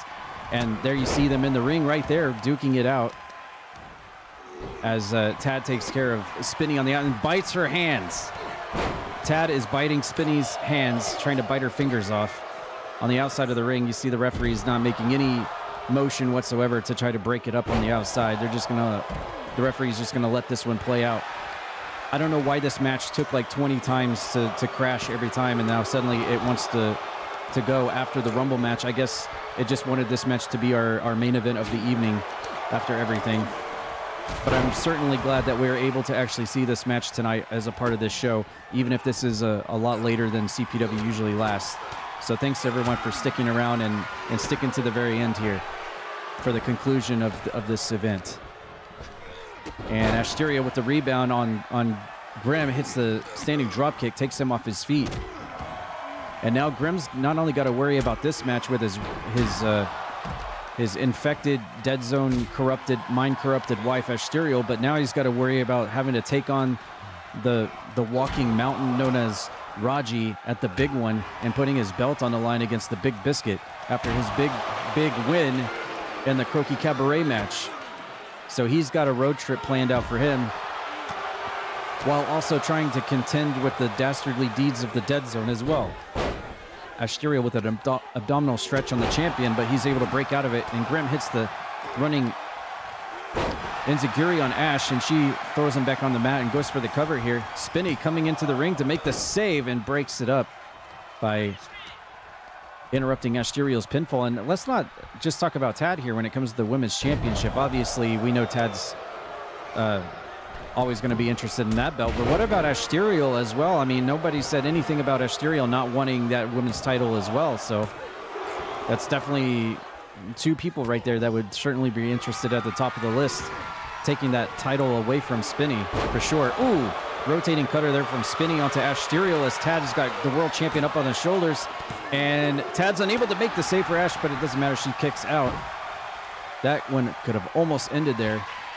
And again, Tad's got Graham on the shoulders. maybe possibly looking for the zombie maker finisher there, but Grim was able to get out both times. Ash is completely choking the life of Spinny right now, but she's able to get out of that choke bomb. And a springboard kick to the side of Ash's head as Grim and Tad spill out to the outside here. And, oh, dragon suplex onto Ash Stereo. That's how Spinny won the World Heavyweight title over Celestia, but Ash Stereo is going to kick out of that one. And Grim has got Tad now. He's got him hooked up here. What's he? Oh, rotating suplex on the outside of the ring onto the red carpet as the world champion is going to come back into the ring and watch his wife connect with one of her oldest school moves onto Spinny, the Queen Suplex, but he breaks it up. And she takes care of Grim and then also takes care of Spinny here. She's having to duke off both of these guys at the same time. Finally, Tad comes back into the ring. And look at Tad, of course, taking the turnbuckle pad off the corner there. And they, look, they're double teaming him. Spinny and Grim both double teaming Tad and using that steel buckle against him. Look at this. They are just stun locking him right now. Tad reverses out of the attempt by Grim. I think he was going for the double arm DDT there. And now he turns his attention to Spinny here, the women's champion. And this could be the zombie maker. Spins her around and connects. That's Tad's finishing maneuver. And Ashterial has isolated Grim on the outside of the ring. Could this be the end of the match here? And Grim is unable to make the save here. Is this going to be it? Tad, no, as Spinny showing her resilience as she has done in her matches with Celestia and otherwise by kicking out of the zombie maker. And look at Tad hoisting Spinny up off of her feet, hits her with a German suplex. You know, we talk about Ash and Spinny being like sisters from another mister. What about Tad and Tad and Spinny? They could also be brother and sister at this rate, the way he looks. But you never know. Look at Tad. He's got the Texas Cloverleaf applied on Spinny, but the referee had her back turned. And so there was no submission to be had there. And Spinny trying to Irish whip Tad or get away, either one, but he holds onto her hand. She was trying to go for a springboard there, but he caught her before she could do it. Grim and Ash are just hammering away at each other outside of the ring. And Spinny's going to work the ropes, gets hit with a back elbow, and Grim power bombs Ash into the apron. Tad now with a lateral press on Spinny here, and he gets the win before Grim, who is kind of shocked in disbelief there that he had his shell turned, and the Dead Zone has outsmarted Grim here tonight as Tad and Ash pick up the win together here at Croaki Cabaret over world champion and women's champion together.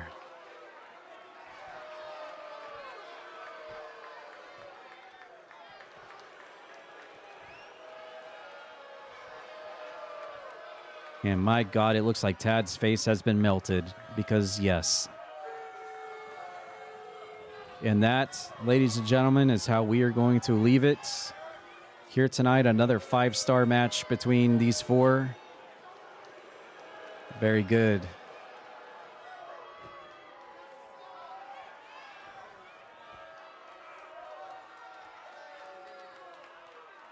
And that's going to do it for Croaki Cabaret, everybody. Wow. Results have just been posted in Discord. Thanks to everyone for tuning in and watching. I have to tell you, out of everything that happened tonight, I am in utter disbelief over the fact that the 30-person Royal Rumble match with custom people, men and women both, 30 people, it all loaded up just fine on the first try. I thought it was going to take me like several tries to get the mod working for that, but it loaded up on the first fucking try, dude. That was just insane. I'm so happy that that happened, and I'm so happy that we were able to do the match. But yeah, thanks everyone for hanging out tonight. What a great show. Appreciate you all sticking around to the end. We'll be back next Tuesday to start a new month of Croakitoad Pro Wrestling as we begin our road to WWE 2K25, the release in March. It should be good. Thanks again, everyone, for hanging out tonight. Great stream, great event. New title.